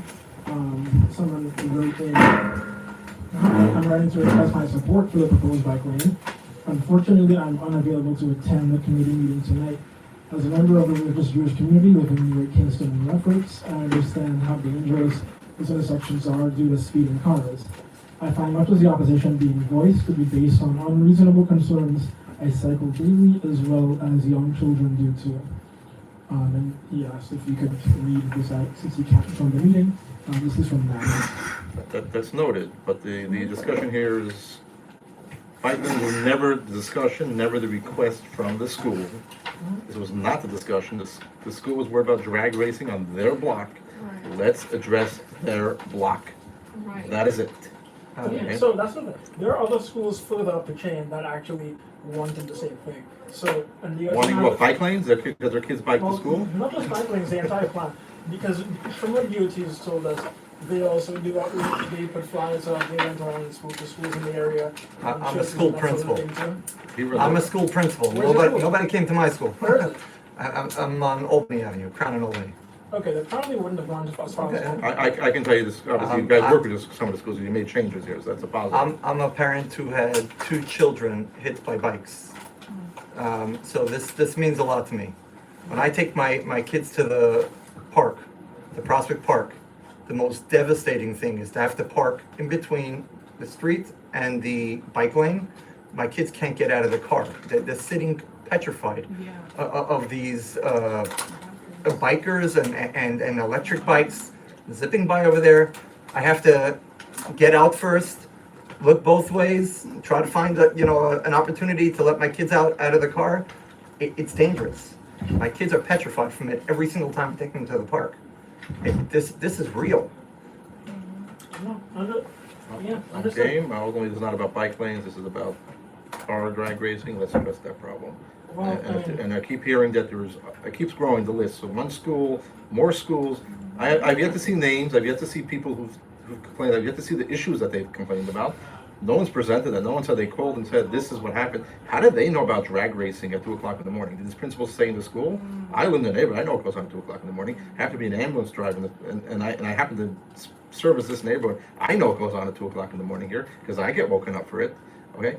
I get called to the accidents in this neighborhood, and I don't know what they're talking about. I'll just add. DOT actually answers many of these questions in the booklet. They talk about how DOT went and surveyed the area and found evidence of drag racing and donuts and stuff like that in Kingston and Brooklyn. Where are the They police? outlined that. Where are the police? Police. Where are the police? Right. Where are the At the police? station now, probably. That's the problem. Where are they? So I find this hard to believe. I actually have evidence. I actually have evidence. I was previously 6 years at a school in Ocean Parkway. I tried to get a I try to get a speed bump in front of my school. I have 6 years worth of emails, phone calls to the DOT, and never heard from anyone there. I find it hard to believe that they reach out to schools and it doesn't happen. It's zero. It's not true. Even our cooperative, you know, we emailed Commissioner, Ray about our opposition to the bike lane on our block. We sent letters and emails to the city council leaders for our area. We haven't heard anything from DOT as well, as a cooperative. We have community board here. I don't know, I haven't heard the opinions on the board of what each one feels about it. Obviously, I know you're trying to hear what we have to say, but ultimately, you're here to try and work with us to try and give it over, and ultimately your votes do have an opinion in the city. And I think if a community board letter went to the mayor, directly to the mayor's office, signed by the community board saying, hi, we met with the community, they do not want this, okay, there might be some action before it, okay? Obviously, the neighborhood of Williamsburg had some major accidents, and now it's a major lawsuit that the city's paying for now, and actually they took out some of the bike lane because of it. Why do they work backwards? Why are we spending money and to get end up in a court system, get sued and remove it and then put holds? It's just stupidity. This is our community. We all live in this community. You guys, we all do. Ultimately, I don't know what everyone stands here. Obviously, some of them I think agree with our opinion, but obviously some of you are awfully quiet here, and I'm not sure which way you're leaning. But ultimately, I'm coming as a biker. I'm coming as a 911 responder. I'm coming as a parent. Thinking I have 5 kids. I'm coming as a parent that my kids go to the school on Lefferts and Brooklyn Avenue. I'm not coming from a different neighborhood. I'm coming with all the criteria of every person that lives in this neighborhood. Okay, I do it all. Okay, and I happen to be a contractor also. I don't make money off city contracts. Sorry, I'd probably be rich. And the answer is everyone's saying no, except for one individual that came here. One person sent a letter. I see the sentiment, and I can tell you, this room would be a lot more full for this meeting if it wasn't 6 to 7 o'clock. It's bedtime. My kids are having dinner. Sadly, I'm not home, and obviously a lot of other people are probably love to be the found. I appreciate it's nighttime, you finish work, and you're here, and it's hard to be here and give up your time. I really appreciate it. And I look at it that way. I'm not home now. I'm supposed to pick up my kid. I told my wife, I'm sorry. I'm going to be by this meeting because I have to stand up for my kids, my community, my people. Okay? It's everybody here. It's time that we voice our opinion. I think that if you guys would stand up to the DOT and tell them, not our neighborhood, send a letter to the mayor, signed by the community board. We met with the community, and the answer is no. Majority said no. It's no. Okay? The DOT works for us, for you, we the people, community board, the people here. We met, and the community said no. Okay? Majority said no. It's election process. I know. I'll be honest. I didn't vote for Mandami, but he's gonna be my mayor because most people voted for him. It is what it is. I'm gonna make the best out of it and hope for the best. That's what ultimately happens. The same thing here. We community voted as a community. Okay, and everyone who felt an opinion showed up, and the opinion is no. And it has to be told to the government, no. The DOT works for us. We have to stop it. It's not about the bike lanes. It's not about anything else. Let's just end it and say no. Solve the problem for one block. You have a very nice suggestion. I know you can do it, so. Oh, And we have another agenda. So the issue with that is that there's no guarantee that one block is a problem. What? There's no guarantee that one block is. I know, they didn't study it. Huh? I don't see the study for But that. DOT has the data on the front. I don't know They don't have data. They don't have that data. What the DOT. I'm a contractor for a living. Okay, I deal with the DOT all the time. They don't take all the data. They take their data, what they're trying to achieve, and sometimes it doesn't work. And the answer is, we all know. We drive along Parkside Avenue. Okay, what used to take me from, let's say, here to the other side of the park 10-15 minutes is a 25-minute ride. And why is it? Not because of anything more than the DOT failed at their efforts. Okay, what's the reason why is? You added a bike lane in the middle of the wrong place. No one uses it because it's in the wrong place. It's not maintained. You have a beautiful park. You have a wide sidewalk. Put everybody halfway on the sidewalk.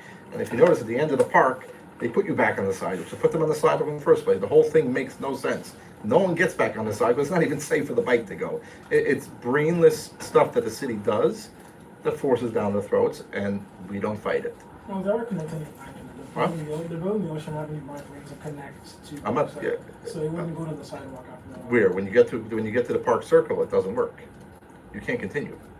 You can't get across that Park Circle because there's not enough space. I get what they want to do, but you have a massive park. Just add a bike lane. When I bike to work, I go through the park. I do not drive along the park. First of all, let me be quite honest, I don't need to absorb the car gases that are coming in from all the traffic along Park Side. I don't want to get poisoned. That'd be crazy. But they don't fix the problem. The problem's there. And I wonder, it's been years, the DOT is not, obviously this jurisdiction's team, but has the DOT gone back to figure out what to do about it? No. We have to say no, and I think you can do it. I think you can come suggestion, fix that problem. There's a lot of other ways to do it, and it's not about bikes. That's all I'm gonna say. This is not a bike issue. This is a car operation issue. That's all it is. The statistics don't show it. There are no bikes in this neighborhood. There's not that many bikes. I use my bike. I go far with it. I enjoy it. Sadly, I can say I also use a city bike, but the city bike ends after a certain neighborhood. Some neighborhoods said no, and they somehow don't have it. All right, I know you guys want to go home, so. No, we're not done. You actually have. Yeah, with another agenda. We have a couple agenda items after this. Okay, I won't, I don't know what those are, but, Well, other safety stuff. Huh? Other safety things. Washington Amazing. Avenue, stuff like that. yeah, why not them here? You're welcome to stay. Well, okay, good. Good feedback session. Now, one more thing, I can't guarantee, like, I can't guarantee that DOT will even follow this. They might still go back and do version 2, what they came up with before. And, you know, the more difference the idea is from their original idea, the less likely it is to have them go through it. So I'm trying to make sure that you can advise and shape the plan in a way that DOT will do it, and not try something so, shrunk that they wouldn't bother. Right, but I think you do have to approach the DOT and say, DOT, we spoke to the constituents here. It's not about a bike lane issue, it's just something else. Let's not discuss bike lanes, find a different solution for what's going on. I think that's really the point here. And just because you put a bike lane, does not, anybody who wants to, I've seen people drive protected bike lanes, because they want to go somewhere, they're gonna go somewhere. I've seen people drive on sidewalks, because if they want to go somewhere, they're gonna go somewhere. People don't care. The people that don't care, don't care. Think I'm a safe driver, I care.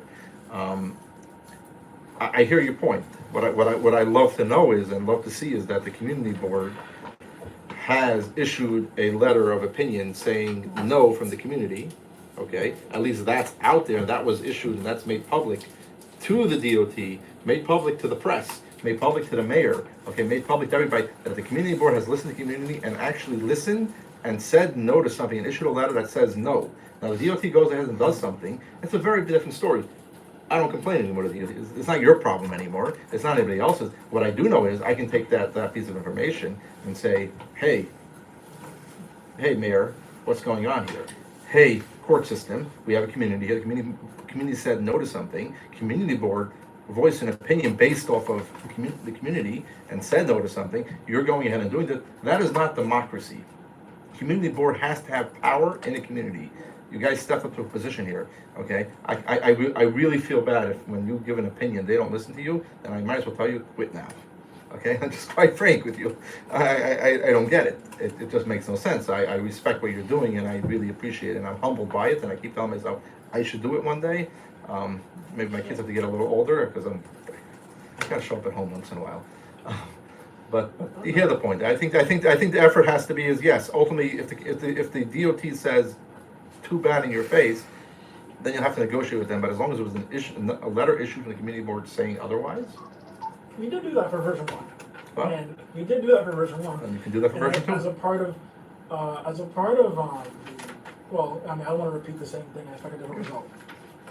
So you may. I'm gonna tell you, you may get a no from them. I'm not saying I know no. that for sure. What? No, that is possible. Okay, right. But then I'm gonna tell you, you did all you can. Okay, in that sense, because if they're gonna want to give you a no, they're gonna give you a no anyway.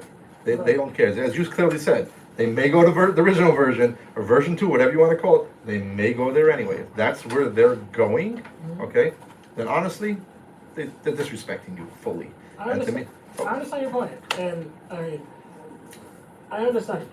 so issue the letter. What I will say is that, I'll write it if you want. yes, it's fine for me to take your feedback to DOT and sort of mirror that, but that would not be me acting most effectively, because if I say no to them and they install version 1 or version 2, that doesn't help any of us. I'm trying to have them, if they're gonna install something, I'm gonna try to do what they're most likely to actually listen to and implement, as opposed to take the most audacious route and say, well, they all said no, and then DOT says, well, that's unrealistic, so we just build it. You understand? I'm trying to sort of I respect So that. as we're moving forward with this topic, because it's been an hour here Yeah. since I've been here. He didn't. And Yeah, our budget. so what I want to say is that I appreciate all your feedback, and I'm sure that the chair will go back with some type of response to DOT, just to let them know what the community is saying. Because for me, I'm a Brooklyn girl. I don't feel like I can go to the Bronx and tell them something that happened in Brooklyn will work for the community in the Bronx, because I don't live there. I don't transverse there every day. But what I will say is that when I did injure myself and I had to have a surgery and I had to walk because I couldn't drive and I don't take the bike, I noticed how we move around in the city, and that there are certain things that the city isn't doing to make it easier for all parties to transverse, whether it's the motorized bike, whether it's the scooter, whether it's this and that. They're putting more and more things on the street that we have to navigate, because now when I'm in the car, you know, I guess the bike lane is supposed to be over here, but I gotta make sure I'm looking over here because I got some bikers zooming over here or some scooter people, because we have so much going on. You got the bus So- lane, now you got right, a bus the lane bus light, lane. I don't even know what that means, So a bus if lane by light. chance, you can just let them know at the updated meeting how we had about 50 people from the community. This is like not the first time, this is about their 4th or 5th visit that they've come here, showing some concern. I'm sure that you could, they're gonna make up their mind anyway, because from what I know with DOT, this is just a stop to check off the thing that they came to the community board to see what happens. But if we don't say nothing and we don't go back, because we can't think for them, you know, that piece of paper, how I know that that was who it's from? It could have been anybody, and you just reading it off of No, me. he knows You know, that. I don't know. Judge Judy's like, where he's at? He's not here, so I can't go by what he's saying. No, But what we- I'm saying to you we don't though have to take is feedback to be, if you can, just to share, to see, because if they say no, they say no, but at least you can go back to your constituents and say, I brought it up to them, because it seems like the concern, based on the letter that they sent to us, had to do with drag racing and dangerous road uses and making it easier for pedestrians to cross streets. So That's what are bike we tonight. doing for that? So I think that the protected bike lane, which they took off the table, what are they doing? How is that gonna stop the drag racing? How is that gonna, make it easier for pedestrians to cross the street? I don't know. I So don't in know. other words, we should do a letter, as this gentleman is suggesting, so, to express.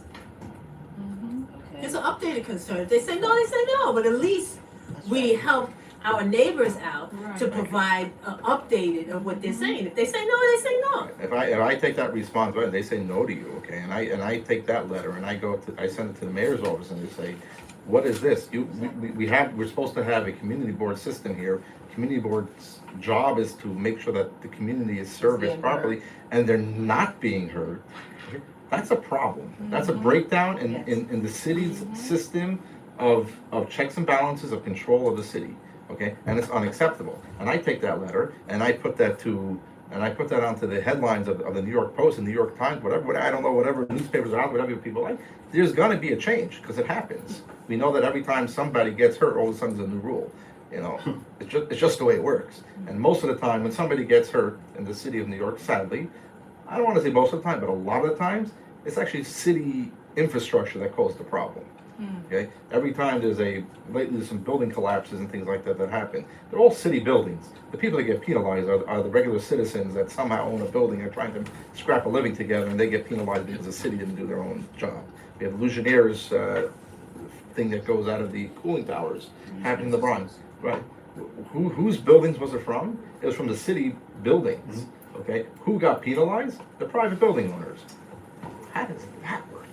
So like this gentleman said something, I can't remember what your dad said or whatever, you're the one, right? Oh, yeah, If that's you're me. walking together, maybe if we, work a little closer with DOT, see how we can, look at things, to see how we can come up with some resolutions, cause, I've been on this committee for quite some time now, and, it's always been kind of contention with DOT, but how can we work together? Especially since the community that's living and breathing and doing this thing paying every day, taxes. have a concern, of what they're proposing, how does that prevent drag racing? To protect the bike, you don't have to answer that, because I know you don't have an answer. But let's see how we can do, because But here's the I've never point. seen a protected bike lane. What I'm getting the feeling, not to knock you, is that you're sitting here trying to defend the DOT as opposed to trying to defend us as the constituents here. I know you can answer for them, but you're regurgitating what the DOT told you, okay? Which the DOT is just making up data to satisfy. I have yet to see the data where the bikes are in this neighborhood. I'm still asking. I have yet to see it. I don't see bikes here. You're trying to make the bike safer. It does not say here anything about bike safety is the reason for this. If that's not the reason for it, then that's not the solution for it. Okay? Just because you put a bike lane in does not make it safer. It actually makes it more dangerous because as a child, okay? My child crosses the street. Now they have to worry about a bike lane and cars, okay? And sadly the bikes go backwards. Not as many cars do, but bikes drive against traffic. Okay? There's no signs on any of the streets that say this is the way the bike lane goes. I've had to contend with that myself. I ride bikes and people go the other way. This is not about bike lanes. If it was, then let's discuss bike lanes. Let's discuss how many bikes actually use in the neighborhood. Let's discuss how many city bikes actually get used in this neighborhood. I use city bikes, okay? But let's discuss it. Let's understand if this is about mode of transportation for bikes, then let's have a discussion about bikes. I'm not hearing that in any of these documents it's about bikes. I keep hearing about pedestrian safety, drag racing. So far, none of these solutions have actually directly addressed any of those. And number one solution for that is called enforcement. We have a police department, we have people that can enforce things. I'd like to know the data, and I'd like to see that from the police department. How many times have they been on this exact block that they're concerned about enforcing traffic rules at 2 o'clock in the morning? If the DOT can show me that, then let's talk. But I don't think that ever, I don't have to even talk to the police department about it. All is one phone call. Hi, this is the DOT. You have a job. Get over there and enforce drag racing. Okay? So maybe if we have gun violence, we should put bike lanes also. Is that going to solve the problem? I'm not really sure. All we're asking is you stand up for us because that's what you chose to do. Okay. If you didn't choose that, then I don't know what else to say. Okay. Thank you. We have to get All right. feedback from the fire department as well. Fire department. I'm giving you an ambulance thing. I can tell you. I feel bad for every patient I put in the back of my ambulance, and then I have to go over a speed bump. It is not fun, especially when they're in pain. Okay. But I can attest to that. I don't think the DOT is going to everybody and saying what to do. People obviously brought up issues with stormwater. Did the DOT go to DEP? I don't think so. Somebody died on the corner of Kingston.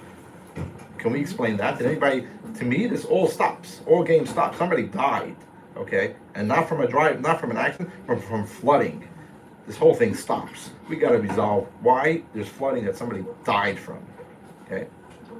I have yet to hear anything from the city. I have yet to see anything. I have yet to see action about it. Somebody died, move on in life. And 20 years from now, we're going to see them. We're putting a bike lane somewhere because somebody died from flooding. We're going to have a problem. We know it. All right, anyways, it's a pleasure meeting everyone here. Great team. Thank you. We'll look Take to care. get a response, Thank some you. type of response, at least. If it's yes or no, or no. I'm out of breath every time I come here and speak. Thank you, everyone. Be well. Thank you.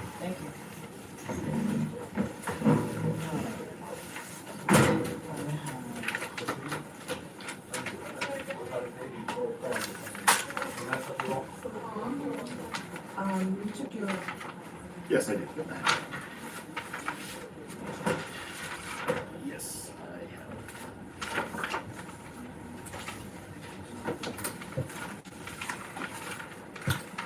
All right.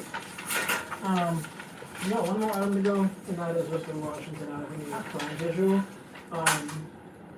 But before we do that, I'm curious what your thoughts are overall.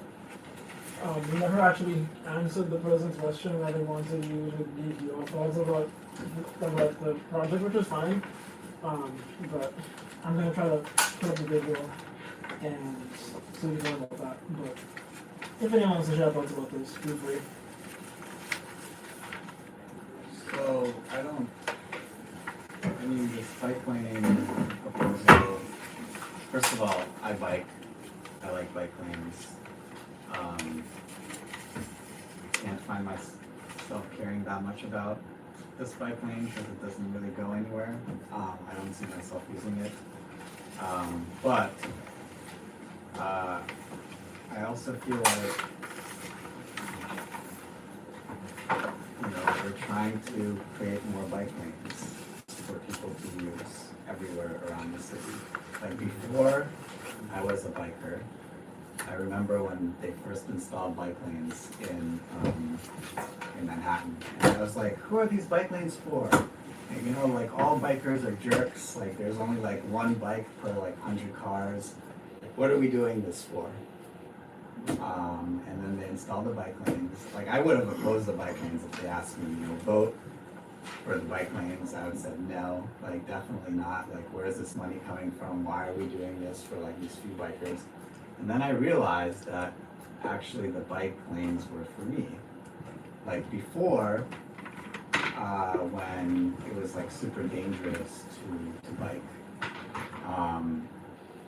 only jerks would bike because it's like really a crazy thing to do, to bike on the streets of New York without bike lanes.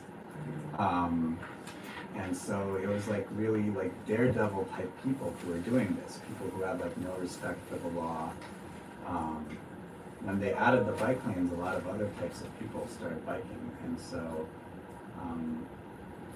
I think that's, I should have said this when there were people here, but I feel like that would have caused like a huge, huge argument. But I think that's what the DOT is thinking, is like if they make bike lanes, people who are not daredevils will use them and it'll be a much calmer street at the end of the day. Like I don't bike in this neighborhood because I think it's way too dangerous. But when I go to other neighborhoods, I bike there because it's safer. Because I'm a calm biker, I don't want to like do daredevil stuff. But I want to bike in this neighborhood. It would be great if I could feel safe to bike in this neighborhood.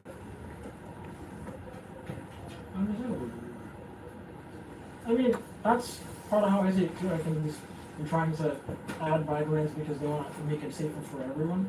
I think DOT's attempt to sort of add those bike lanes in there protected was at first to narrow the street. And I think it's why they're keeping them. I don't think many people who were in the audience thought about that when we were talking about the plan being version 2, because I forgot to mention that our response to version 1 of the DOT plan was to use only conventional lanes and unprotected. And DOT said basically hell no, and they kept the conventional lanes in version 2. So I think responding to that by just trying to say no to all of it is going to be a pretty easy way to get shot down. But I think that was a significant part of the anti-speeding idea. That's why I was trying to go with those crosswalks instead to sort of combat the speeding thing. And then I assume they're going to want to keep the lanes because they don't want to exclude any particular group from that safety improvement. So I think it would seem sort of, I guess, it would seem like I'm overlooking some people if I try to, in DOT that might seem like we're overlooking bikers entirely, which I can see them using that as an excuse to just say, well, we should bring it about this. Because that improves, the speeding issue, it improves the pedestrian crossing issue, but then it doesn't actually expand the bike network. And that was a goal of the committee a couple of years ago before DOT brought this, because we were trying to get a couple more bike lanes that go north and south, so that people who are trying to, get down to Clocks and all those streets rather have the ability to. So. And so exactly how is this going to stop the drag racing? So DOT wants to make the street one lane. If they narrow the street, they stop the driveways, because you can't drive race two cars on a one lane street if there's no space for it. If you're doing a car, what if you're doing motorcycles? Well, that's different. You still be able to do that though, right? Yeah, I guess so. But it's also a little bit harder to hit somebody on a narrow motorcycle than a car, so that's That don't say that. That's not true. How wide is a motorcycle? That's How wide is a It doesn't matter motorcycle? the width of the motorcycle, it's the speed of the object, right? And Force listen, equals mass times acceleration. You're listen, definitely gonna have a worse. listen, I'm results. going to tell you that as a motorcycle rider, right? And being in a bunch of guys that bikes, right, who come in contact with pedestrians, come out across the street, it happens, right? So you can't belittle it because you don't ride a motorcycle. I'm telling you right now. So you can't make that statement. You can't. Well, what is I mean, wrong? I just don't understand, what is wrong with, before DOT, or perhaps because of DOT, we discussed the different measures as they presented, other alternatives to make it safe, let's say. We suggested, someone to be there during the time of school, we suggested, light, we suggested signs, we suggested the same thing, this community has suggested. Why wouldn't DOT accept that? I don't understand. Because they have their own ideas of what solves the problem. But they live there. This is what I don't understand. Well, that's the thing. I do like this, the targeted improvements around the sort of super block, Yeah. around the Wingate campus. I think that is a good idea. We suggested that too. Why didn't We haven't suggested that yet. No, It it's is not. part of it. It's not Well, on it's part of it. the newest version 3 or whatever that we're on. No, this is. But I think that I think that we could. I don't know if I want to say split the baby, but like focus really on safety improvements around Wingate that do not have bike lanes, and maybe propose something like a paired bike lane on Troy and Schenectady. Troy and Schenectady. That's what you said.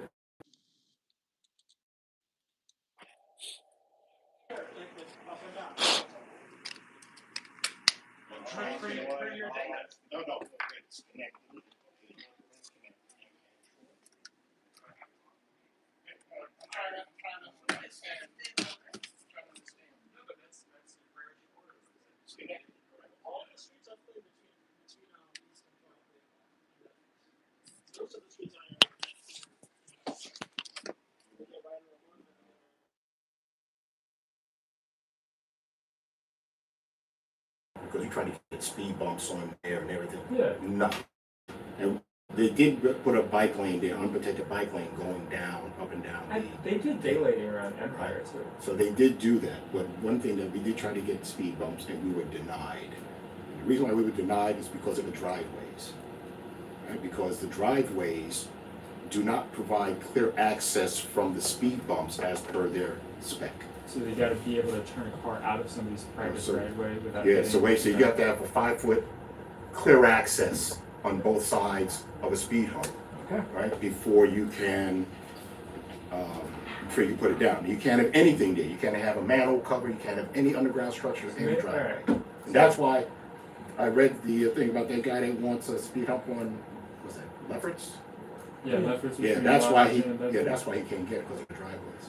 That's why it's on the other block. There's no single square foot that you can put that without. You need about a 25-foot span, roughly, because speed hump is about 15 feet wide, and then 14 to 15 feet wide, and then you need 2 feet of clear access as you approach the speed hump. You need 5 feet of clear access after you leave.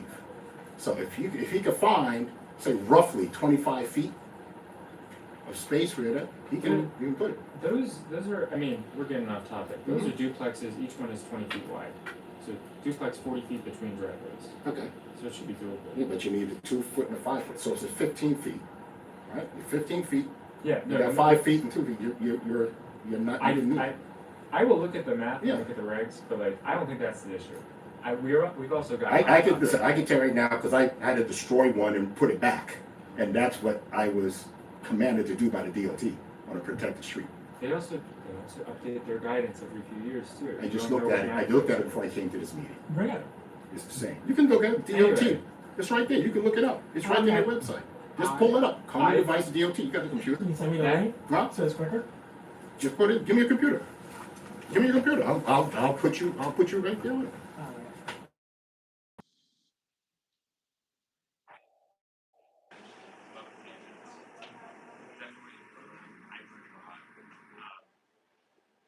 But I think that we should change our raised crosswalk approach to also some safety trends around campus that were mentioned.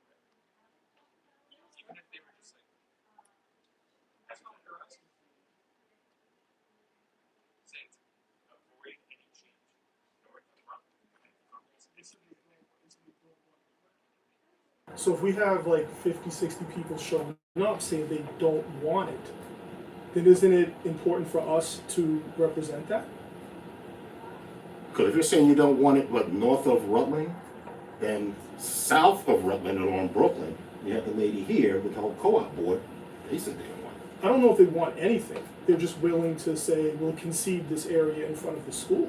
But I'm just really confused as to why we can't write a letter to the DOT saying the community spoke and they don't want it. Well, Why is that so hard? we already disapproved it. The reason why it's You so already hard is did what? because we already disapproved the version 1 plan. No, I'm not talking about Express disapproving. No, it's not talking about That's a different thing. They're Okay. saying they don't want it. Okay. That's different than just saying we don't approve of this, we're gonna create something else. Yeah, They don't want it. I understand that. So then why don't we just follow up with what the community is asking for, to write a letter to the DOT saying they don't want it?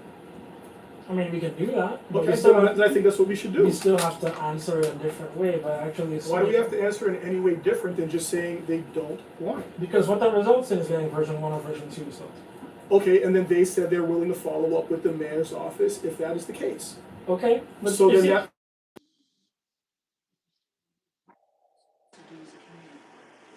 By saying the community came 50, probably more. Well, they came in September as well, but somehow they were just not, it was not showing the minutes, right? Okay, it was excluded. Okay, so here they come in another time, the second time. They're back. 50 of them saying we don't want this.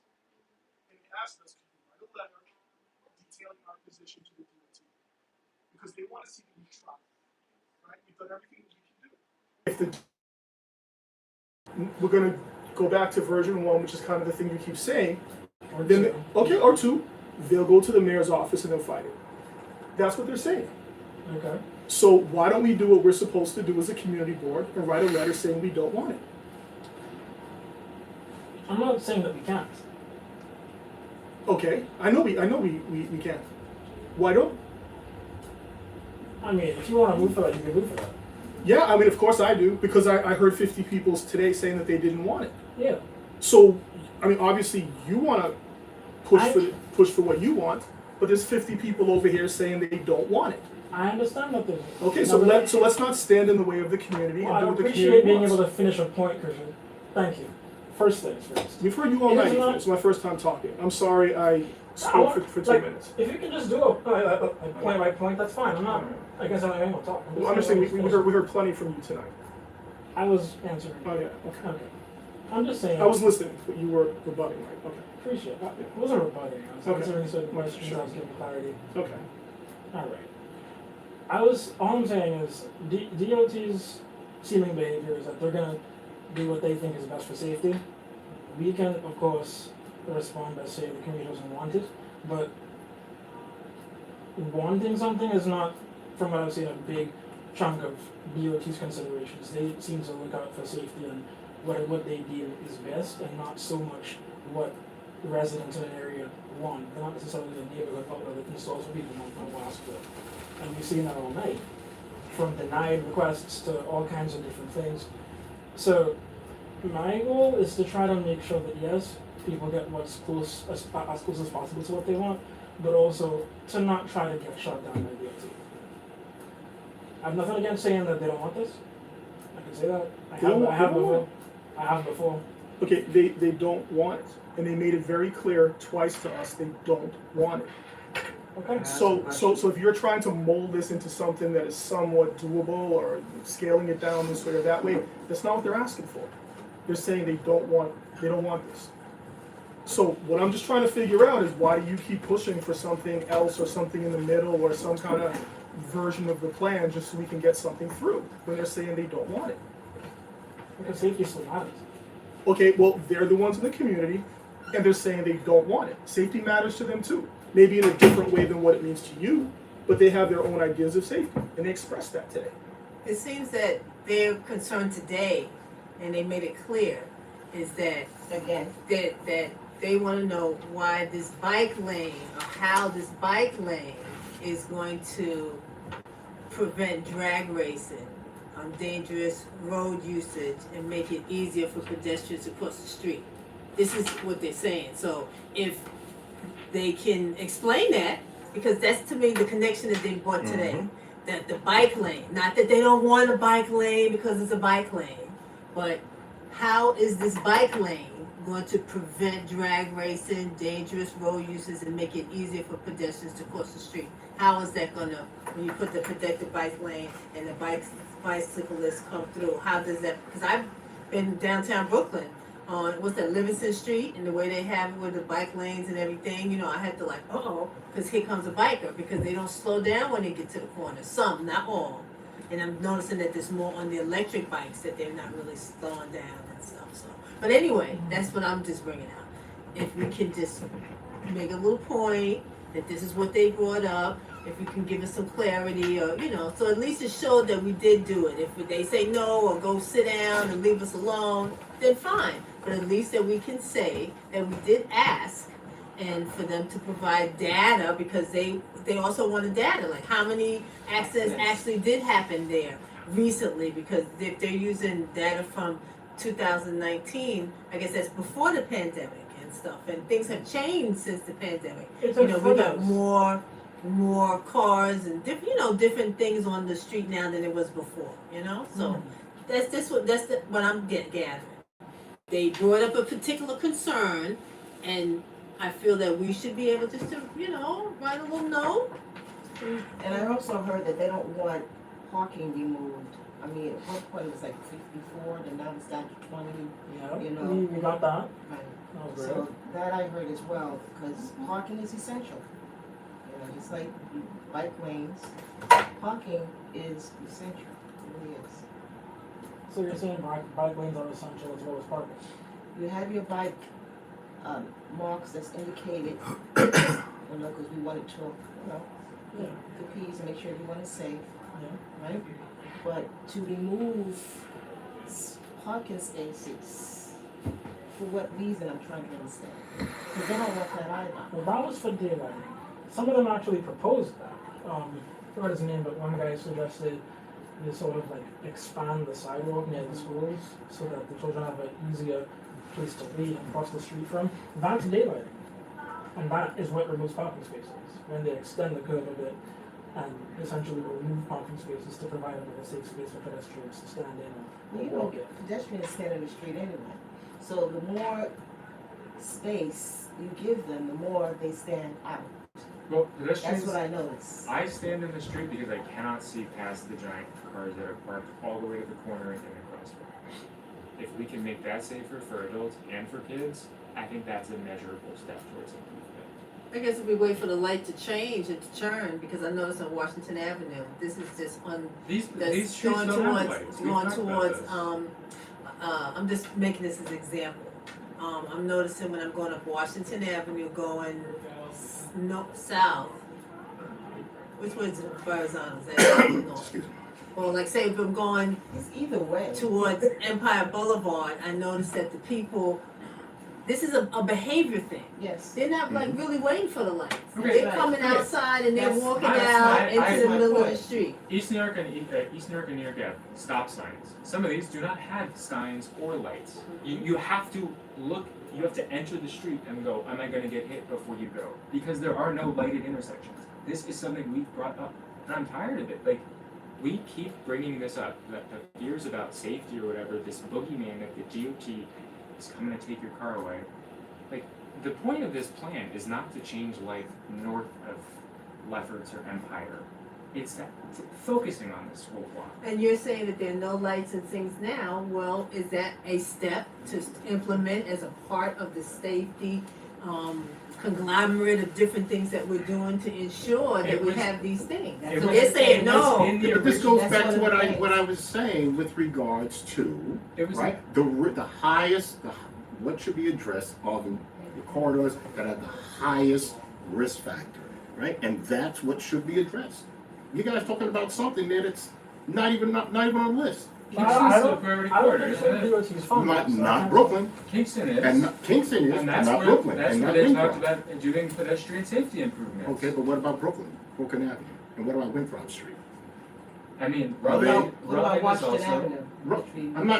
I'm not debating that. What I'm focusing on, a loop wants to be made, right? Only Am I for right? biking. Okay, so, If we're but biking. why are we focusing the money on roadways when there are streets that are documented to be a problem, a higher priority? I can tell you right now, Schenectady and Empire is 5 times more dangerous than Brooklyn. 5 times. What? I hear nothing about that here. Nothing. You guys are stuck on this loop here when there's bombs out there and you're not addressing them. You're supposed to be stewards of safety. I hear POC all the time. Safe for the kids, safe for the kids, safe for the kids. Well, there's a school out there. Nothing's being done. And that school has elementary school kids. Nothing's being done and is designated as a hotspot. This committee is not addressing that. I brought it up in 2024. I brought it up in June. I brought it up in September. I brought it nothing. Should we But reach yet- out to PS 221 and see what they want? Have you done that before? But that's my question. Why does it take me multiple times to bring that up? And a guy comes up with a speed hump on Lefferts and it's in the minutes and documented. But I can tell, I pulled all the minutes and every time I mentioned it, it's not in there. I got you. Today. All right, but look at the past. Nothing. But this guy comes up one time. All right, so the way I look at it, and I'm gonna be quite frank, okay? And it seems that, and as I said, the far eastern part of the district is forgotten. What's the closest to a park gets priority. Prospect Park, super priority. Nothing on my side of the town. Nothing on my side of the town that is documented proof that it's a much higher risk factor than everything else that's been going on here. What do you envision for Troy and Schenectady? Or for Troy? No. Troy is not a high priority corridor. Schenectady. Yeah. Schenectady. What Well, do you envision? have a discussion on it. You came with a discussion of what you wanted around Wingate. And you got to the DOT, you worked on the plan, you're changing the plan, this and that, you're talking. So bring it up. What do you want to see? What can be done? Now, it's this committee here, I brought it up, that this is a higher priority corridor than all the other things that you've been working on. Higher than Lincoln Road, higher than Brooklyn Avenue, higher than Winthrop Street. You want to put something on Fenimore Street? None of those were but- listed on there. So I'm not speaking in hypotheticals. I don't have a POV on Schenectady. What would you like to see? Well, let's go visit and see. All right, and let's get the DOT out there. Like, happily. Let's go. Let's go out there and talk about it. I'm going to answer a couple of your thoughts on this. First off, we do actually have a district-wide traffic calming plan in the works. It's been on the agenda a few times. And the eastern part of the district is important. We actually have agenda items on Remsen coming up later. The Remsen used to be a Utica situation. So we're looking about the eastern side of the district. And I haven't forgotten it. But what I can see here is so far, I mean, we addressed what's in front of us, right? Because This is what's in front of you, and you ignored it. I'm talking about from DOT. Yeah, and DOT ignored it, and because there's something that is driving, right? All projects, there's a driver, right? This here is the driver of the Vision Zero program, right here. Put all different types of devices, calling devices, cameras. This here is the bike. This is not being followed by this committee. And then here it is, Vision Zero investment. This is what I was looking for. Why New York must rebuild its most dangerous streets now? not Brooklyn Avenue. Because Brooklyn Avenue was delisted. It's not, the data doesn't say that's one of the most dangerous streets. It's been taken off the list. Winthrop Street's not on there. Fenimore Street's not on there, right? And like I said, I'm tired every time I come with the data that the DOT presented and put together, because I read it all, right? And then I hear the same thing over again. Streets that are not part of the program, schools that are not part of the program. Wingate is not part of the Safe Streets to School program in the district. But yet, and I said when Paco came up with this list of crash data, it even shows that that's not the priority. Wingate's not. He tried using that to draw up his case for the bike lane, for the bike loop in email.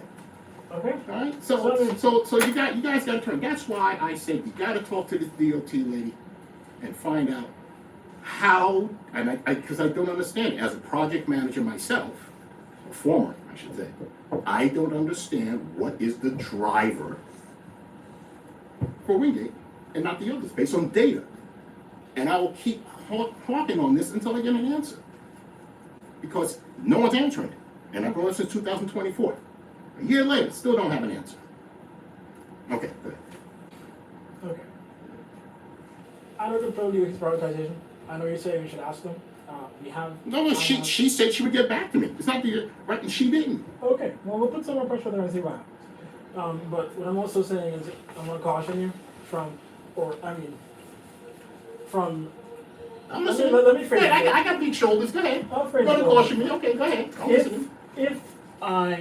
If we shift a lot of focus to Schenectady Avenue, we might wake up one day and then they did Brooklyn and Kingston, right? And then, of course, we tried, but then we don't be blaming DOT for not listening in that case, right? And they would probably not care about that either. And then we end up holding the bag in that situation. That's not what I don't consider that success, right? I consider success to be getting what's closest to what the community wants. If anything has to be installed. Somebody screamed. There was a voice out there.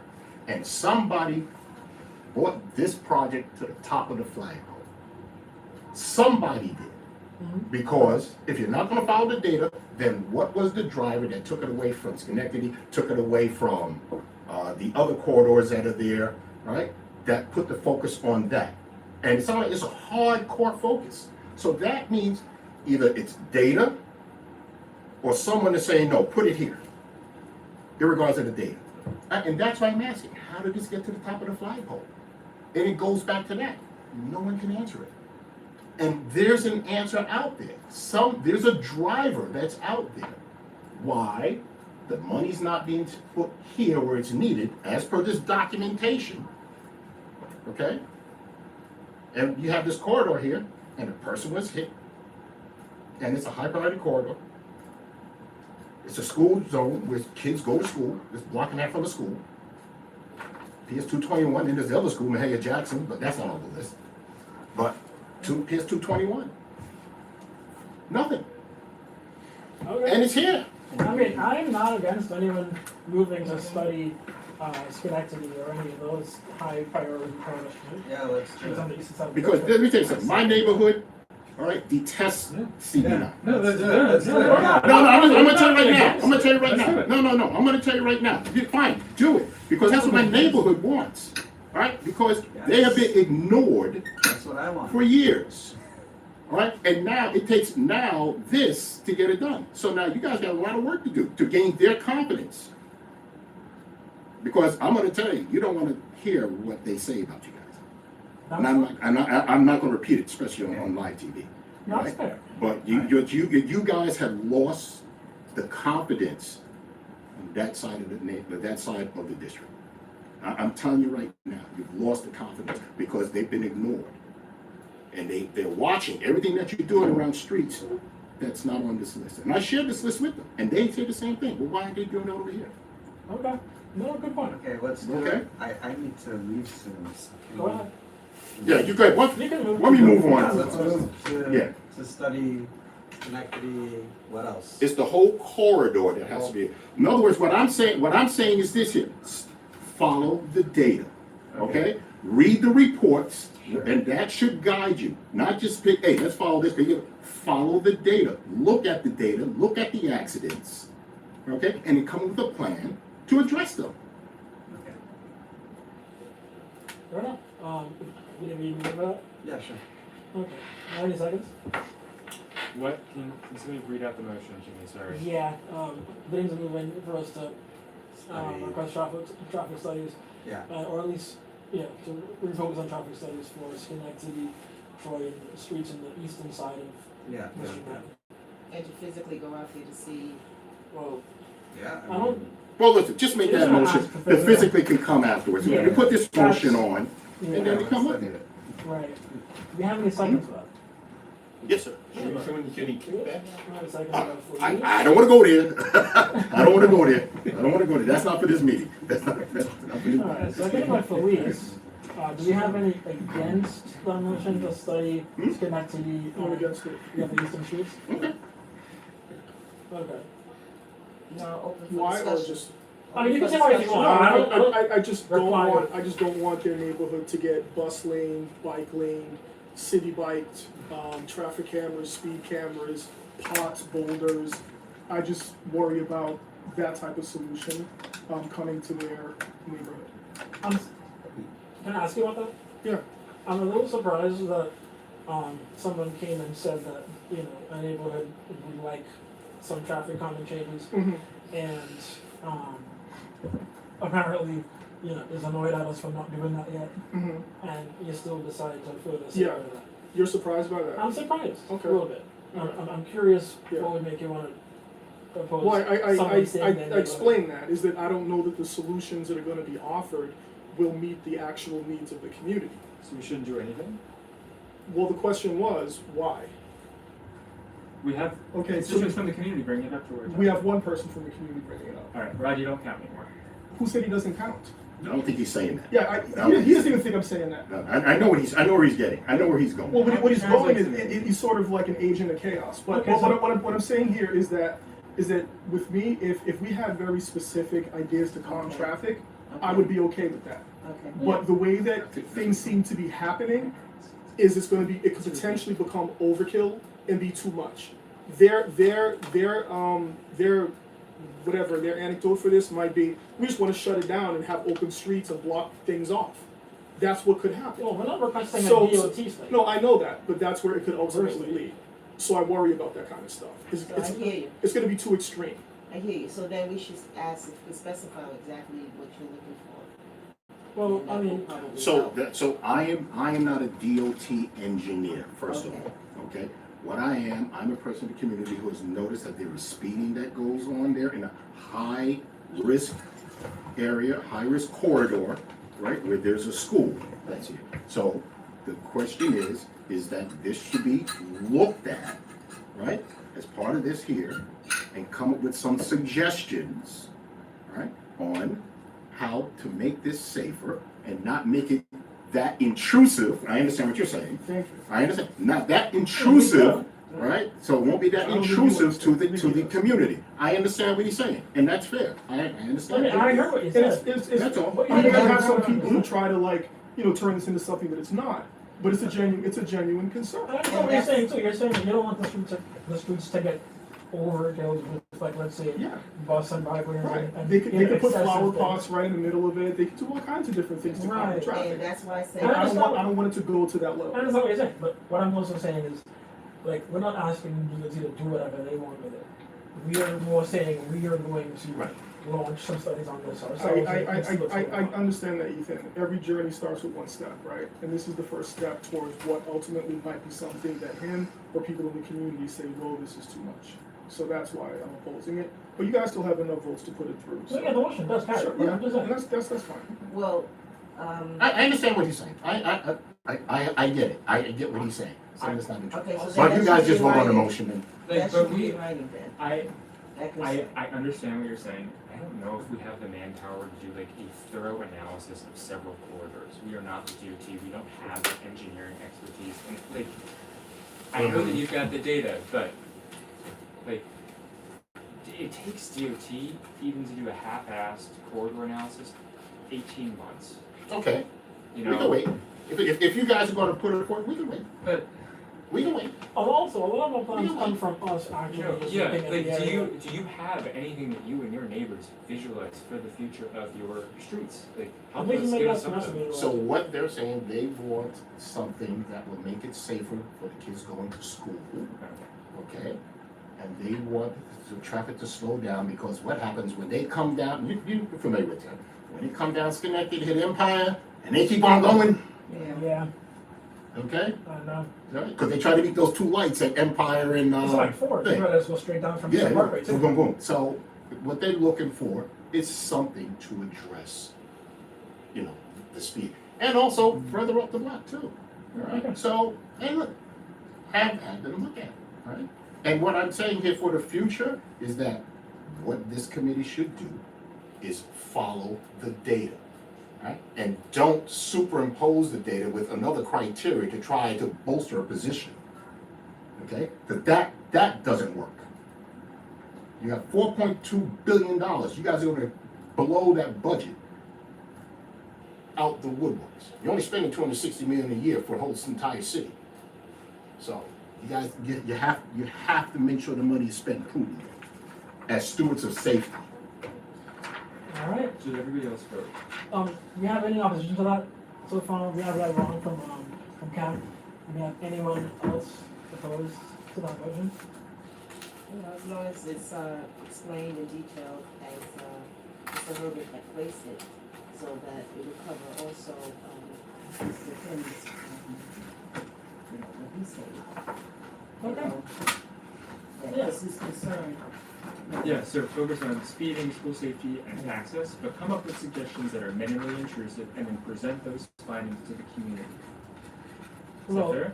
are we presenting the findings or From our little- or the recommendations? Rec- Because I mean, we can say we found accidents here and then have nothing else. And Yeah, but you should reference the school report, right? To address the concerns, right, that have been found in the school, in the Safe Streets School Report. Right? Yeah. Reference the data. Okay? I'm not doing this because I want, you know, I'm referencing data. What's up, Jerry? All right. So yeah, I think I mean, Okay, change yeah. the recommendations and Okay, I think we're good to go there.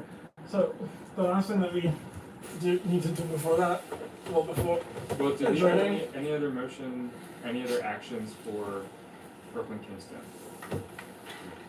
I mean, anyone want to suggest anything? Entertain any motions now for that. I mean, there was some suggestions to have us send a letter to DOT opposing the entire thing. I'll make that motion. Huh? I'll make that motion. Okay. I'll second it. Okay, so we have two. No, any opposed sending a letter to DOT opposing the entire Brooklyn Kingston safety improvements plan? Yeah. Huh? I have Okay. Anyone else opposed? So, to the DOT saying, in lieu of this compromised version 3, we just say no.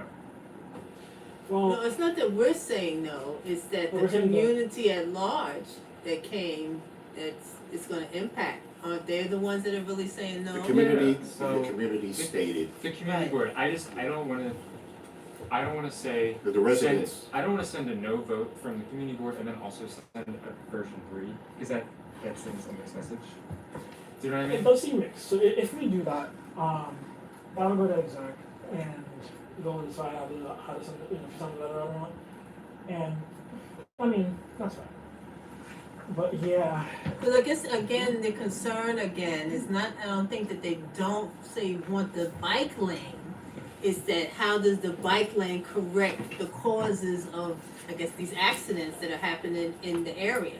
So I don't think DOT has given them like, or any of us really a definitive information or data or stats to say that as soon as we put up the bike lane, we won't have any more stuff happening on the corners.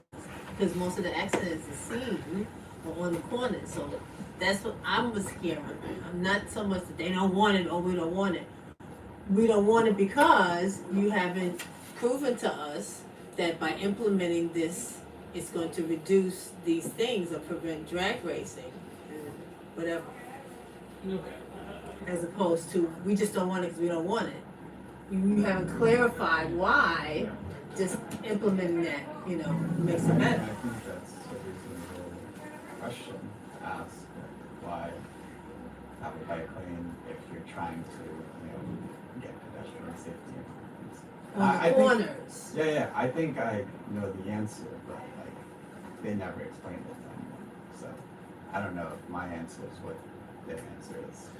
Yeah, my reason for potentially opposing this one is, it's not the letter is fine, I don't mind some water, I'm actually for that.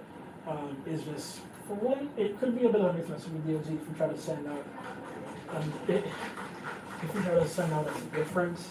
a different plan that removes the concerns. Essentially, it looks like moving goalposts. One minute people are against the bike lane, the next minute it looks like people are against, the bumps in some cases, and some people are against something else, and then they're against the whole plan. Like, it looks as though, it's gonna start looking as though it's a different excuse every time, and DOT will just probably get likelier to install it anyway. And I'm trying to avoid that. I'm trying to make sure that what they install is close to what people want, if not exactly what it is. And then I have to also consider, there's people who did not show up today, who have opinions too. The whole community is who I'm supposed to be looking out for, not just those who show up and say their opinion. And the thing is, we are also taking into consideration their concerns. We're making sure that the concerns I heard on the plan is not as intense as it could be, which is good for them. And on the other hand, we also need to balance that with DOT and their potential to try to improve safety in the way they see fit. So I think it could do more harm than good. Okay, so what about Washington Avenue? That's the next condition we don't. Motion on the floor. Yeah, the motion's on the floor. A motion for the community board to send a letter to the Department of Transportation proposing the proposal in its entirety. Yeah, we have 2-4. We have Cameron Foods. The proposal in its entirety, is that what we're really trying to do? That's what the letter request is for. Cameron would just send a letter opposing the entire Kingston Berlin thing, just saying no to all of it. Felice seconded that. We opposed it, and it needs 2 more votes. Well, I'm calling going for to opposition.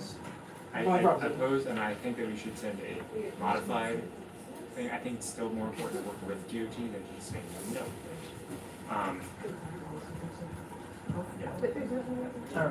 Well, let me just say this. The reason why I said yes is because I'm going along with the community. That's what they asked for. Okay, so we should at least respect that. That was my yes to the It's I agree. All right. And I would even need to amend it to probably express the fact that there is significant opposition to this plan from the community among the sessions that Has we've everyone held. voted on that? So we can just, has everyone voted? We're gonna vote on it. I'm putting it on the floor here. No, I'm saying for what he just said about opposing it in its entirety. We're right now, we have 2 for, 2 against. Who else is voting? Well, you can move to amend something. I'm not, Well, that's what I'm doing. If it comes to a stalemate, we can amend that. Huh? But wouldn't we vote on whether or not we're gonna send that version of the letter before we decide to amend it? No. Why not?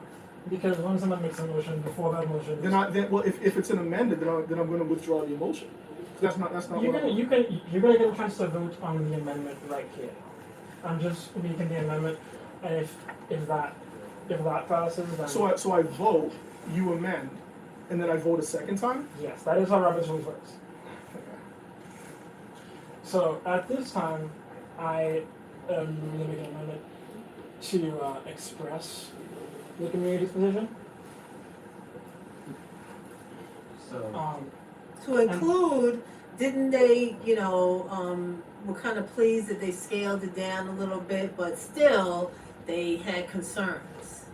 Yeah, and I made sure I asked them to see if that was an improvement or not. And I didn't see anyone say it wasn't an improvement. clearly the end goal is to not have it installed at all, but I think that's gonna, I don't know if that's gonna sway DOT at all, to be frank. So, I'd rather them to express that and have them come to the table and work through some planning, maybe scale it down, maybe see what they can do, differently. And I mean, part of me wants to I'm on my way. also probably incorporate a suggestion to limiting it to just between Rutland and Renfro. But Sorry, I have to go. okay. Okay, thank you. Okay. So yeah, I'd like to send a minute to send a letter to simply express the community's opposition to it and not necessarily have the entire board do it. So yeah, instead of I'll vote definitely all in favor of that amendment, please raise your hand. What is, say it again. Where's the vote? I don't understand. Yeah, I'm suggesting instead of writing a letter that says that we as a committee and board oppose the plan, that we let them know that the community across all feedback sessions, those who have come, significantly oppose the plan. It's a difference. It's us letting DOT know how the community has opposed it and how that's going to inform our moves going forward, as opposed to saying the community and the board itself oppose the plan. I think that can be detrimental to what happens in the end. Wasn't that the same thing? So, No. I would say that there are some community members that supported the plan. Like, last time, not this time, there were several people from the Hasidic Orthodox community that spoke in favor of it. So it's not like the entire community opposes the plan. There's some The people. majority of them oppose. Well, there's 100,000 people in this community district who live here, and there's like 50 people who came. So we have no idea There's also what. 1,000 who signed a petition against it. Yeah, but we still have no idea how the rest of the people. That's like, kind of what like they a think. logical fallacy. We just don't know enough. We just don't know. Yeah, exactly. We really don't. Sure. Okay. Anyone in favor of that amendment to essentially change the language from the board opposing it to the community expressing significant concerns with it and opposing it? Well, what we put forward originally was that there was the community opposed the bike lane. Right. That's what I That's said. what I heard. I don't know why you're kind of like misconstruing and flipping all this stuff around. Okay. Like that's a concern. Okay, so in that case, I would withdraw the amendment then. Yeah, I think you should, because that's not what I said. What I said is that the community significantly opposed it, and the letter should say that the community by an overwhelming margin, or at least of what we know, showed up and said they don't want this project as it stands. Okay. That's what it is. We didn't vote on whether or not to do this final version today, but we're just taking what the community says and sending it to the DOT. That's what they asked us to do. Okay, well maybe it wasn't clear to me before. Thank you for clarifying that. Okay. Withdraw the amendment. I support it in that case. Okay, that's it. Okay, so we have two, for, that carries, out of 6 here. So we'll send that letter, that's fine. Okay. Yeah. Can we also still send a pared down, like, compromise position? I don't want people that actually brought up real safety concerns to have their things get lost in the wash here. I think that's not fair to them. Okay. I think we could follow back to what they said in September of their concerns, because it was actually stated in detail what the concerns are and how we can remedy that. I think we could. Isn't that the reflect upon coalition positions, like the survey? Yeah, it's our, The petition? Yeah. yes. the I mean, original- I think the plan, the alternative plan here, like, solves the concerns. They didn't want protected bike lanes between kids and the curb. They didn't want that to be the main hinge of the plan, and it's not at this point, right? But I'm just looking at it from an operations perspective. Last time we told them to do conventional, GOT kept protected. I think if we asked them to do none of it, it's going to be laughable. It wouldn't make any sense. Yeah, but they're willing They to. don't want anything. They're, Right, they're so- willing to pick up on that and say, hey, if this is what you do, and that's what they were expressing, that then the DOT's not respecting the community board. Then they So- will take it So further. we'll step in and we'll go to the mayor's office and go to Exactly. the press or whatever it is. They're willing to assume that risk.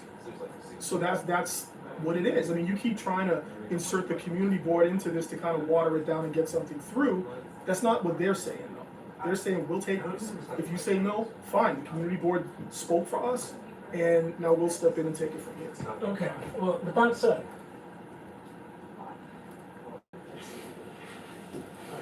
What's up for you? Enjoying yourself? there's still the issue of credibility. And, what? Ours. How? Don't we earn our credibility by representing the community? We have to earn our credibility in two directions, to the community and also to the agencies that can do what we say. Really? You don't think so? No, I don't think so. I think, well, at least why I'm here is to represent the community. I'm not here to represent and build credibility with the DOT or some other like agency that's sending people here for the purpose of bike lanes. That's not why I'm here. I'm here because I want the community's voice to be heard. And they're saying this is what we want, so then we send it to the DOT. We're not saying to the DOT that the community board opposes it. We're saying that the community itself opposes it. Okay. But the thing about that is, one of our roles according to the city charter is planning things out, right? Actually providing plans to agencies that they can build. How does that do that? Well, sometimes the plan is not wanted, I guess. So does that mean that we have to still impose a plan on a community that says, we don't want this?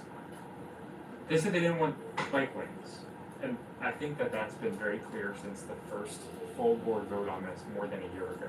Yeah. But I think that there is still a strong sentiment that safety is important, and not like the boogeyman safety that causes bike lanes, but an improvement in drop-off and loading areas at the Wingate campus. Well, they said that. They Yeah. said that you could build out the sidewalk, and Yeah. that's what they said. But we're talking about daylighting, raised That is crosswalks. daylighting. Well, is it if you're just building out the sidewalk Yes, more? of course Okay, not. well then that's one form of it in front of the school, not on every corner, and not every raised crosswalk going for 8 of them. They're not That for is- that. They said they just want to limit any type of safety upgrades to that one block in front of the school. That's what I heard them say. If you want to build up the I heard one sidewalk. person say that. I did not hear most of them say that. I heard one person say that. Okay, well, I saw a few extra okay, bombs. so I mean, we can agree to disagree on that, but that's what I was hearing. I can only speak to what I was hearing. They're willing to deal with that one block and these other safety concerns that were brought up. They were saying that is more of an enforcement issue with the police. Right, which we don't have real. Sure, but that's what they were saying. They weren't Well, saying to bring the safety I by. mean, as a board, we have, as a committee, we can't just say, well, get police involved. Because we've had, police have a very hard time enforcing bikes. That's not why they ever changed. There's one reason why agencies try to get street design to force bikers to behave better on the road. But they don't, and I'm not saying that it's just the bikers, cars, pedestrian, people's behaviors was driving the things that are happening on the streets. I'm seeing more and more and more, I gotta say it, bikers on their phones, they're supposed to be riding a bike, As and they're opposed on to their drivers on their phone. phones? Wait. They're on their phones and stuff, and they don't even stop at the corners, and they go straight through the light. But even if I am on my phone, I still have to have it hands-free. I have to have certain things that are set up for me. I have to have my insurance. There's certain things that the driver has to have that a lot of other people, they don't have to have, and to do that. But I don't want to distract from that. But what I'm saying now is, we here too long. We need to look haven't at spoken how much today. we can It's move next on the forward so all the people that are using our streets, whether they're in the car, whether they're walking, whether they're on the bikes, that what we're proposing actually really makes them safer. Because so far, you still haven't told me how the bike lane is going to protect drag racing. So you can't answer it. So I've at this answered it point, multiple times. I was saying that it narrows the street and prevents drag racing from being as easy to do. but For they're not example- doing it during school time, are they? But did they show that they were drag racing during school times with the width of the street as it is now? No. So then how is that a criteria or how is that a factor in using the bike lanes? The reason why it's a factor is because it shows that high speed in that area is possible. And Possible, but it's someone- not happening, because I guess we need to really look at what's truly happening in the particular area. During what time of day, whether it's raining, whether it's snowing, if it's in the morning. We have to step up and look at other avenues for safety, because safety just can't be a bike lane. Safety can't just be narrowing the streets. We need more lights. We need more people out there. To More enforce stop these signs, things, lights. more stop signs, more Yes. lights. There's The thing certain about things the- that are so happening. the thing about this that I want to make sure we remember is that DOT did outline that people are being hit and when and where. They didn't say that people were drag racing during school hours, but they did show that people in the area were being hit in the crosswalk. Right, Which so means that my people- thing is the crosswalk. How are we focusing on the crosswalk? And you might not, because so far, in the last couple of months, no one has really been able to answer that. How are we actually affecting safety in the crosswalk, since it's showing that a lot of these accidents are in the crosswalk? So there are two ways that's being done. The first way was daylighting, where they bump out the sidewalk a little bit so that people have a smaller distance to use to cross the street, so they get to the sidewalk faster, so that it has less likely to hit you. And the other way that's being solved, at least from the plan that I was presenting today, was the raised crosswalks would help people slow down before the crosswalk and have a less likelihood to hit people. It's actually been proven to reduce accidents in crosswalks by about 45%. Which crosswalks though? The ones where they're installed. So all the crosswalks based on the data, but we can go back and forth on this because it's 9 o'clock and I'm about to leave. So. Yeah. Is there anything- and we still haven't talked about Washington. We keep coming every month and we don't talk about Washington. And Washington has been on the agenda for like about 3 years now. And I remember someone said when they became chair, oh, y'all didn't do anything, so let's not have that be a part of what's going on here, that we got Washington Avenue. All right, It's not happening. I got it. It's okay. Do you support the thing that we're doing on Washington? The safety improvements? Alright, so I, to use off right now, I think, I will let me just turn on real quick. This is relatively minor, I don't think it needs a ton of attention. There we go. It's, what is it? Speaking of, crossing. Oh, yeah. Speaking I'll show it in of, front here. There's I'm a asking map. for a I'll show walkway you. to engineer. Generally, I have a map here that shows it. If you want to come a little closer so you can see it.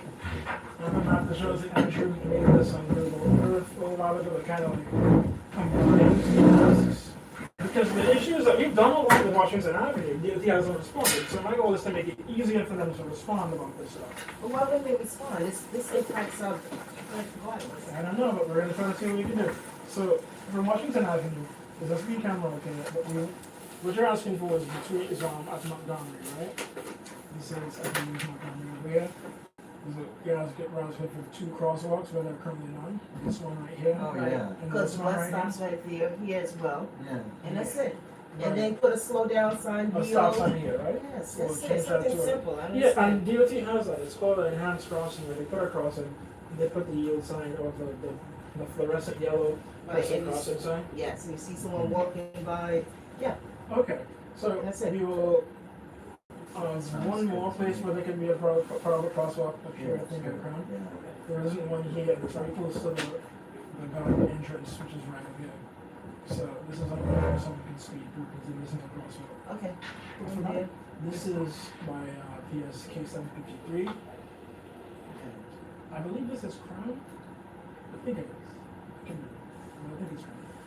But yeah, there's a crosswalk. You can go a crosswalk across and you can see it. Okay. So the goal is just to essentially get this along with the resolution we already passed to DOT. And I'm trying to get them for check them with the committee so we can actually plan. So we've said something to them already?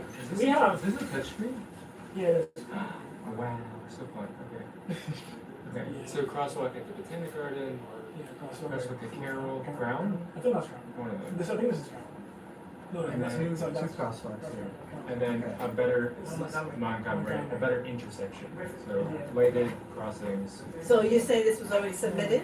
No, not the map, the document already was. We're never gonna be accused of saying something to Yes, I'm everybody. on my way home. I'm on my way home. Okay. Okay, Would you with like- that, we are adjourned, our agenda is completed today. Yes, I put a motion on the floor that, we, address the crosswalk, on Montgomery. Yep. And where else did we see it? Was it on The Karen? agreed upon mapping. Right, agreed upon. Yeah. Who seconded? Second. Thank you.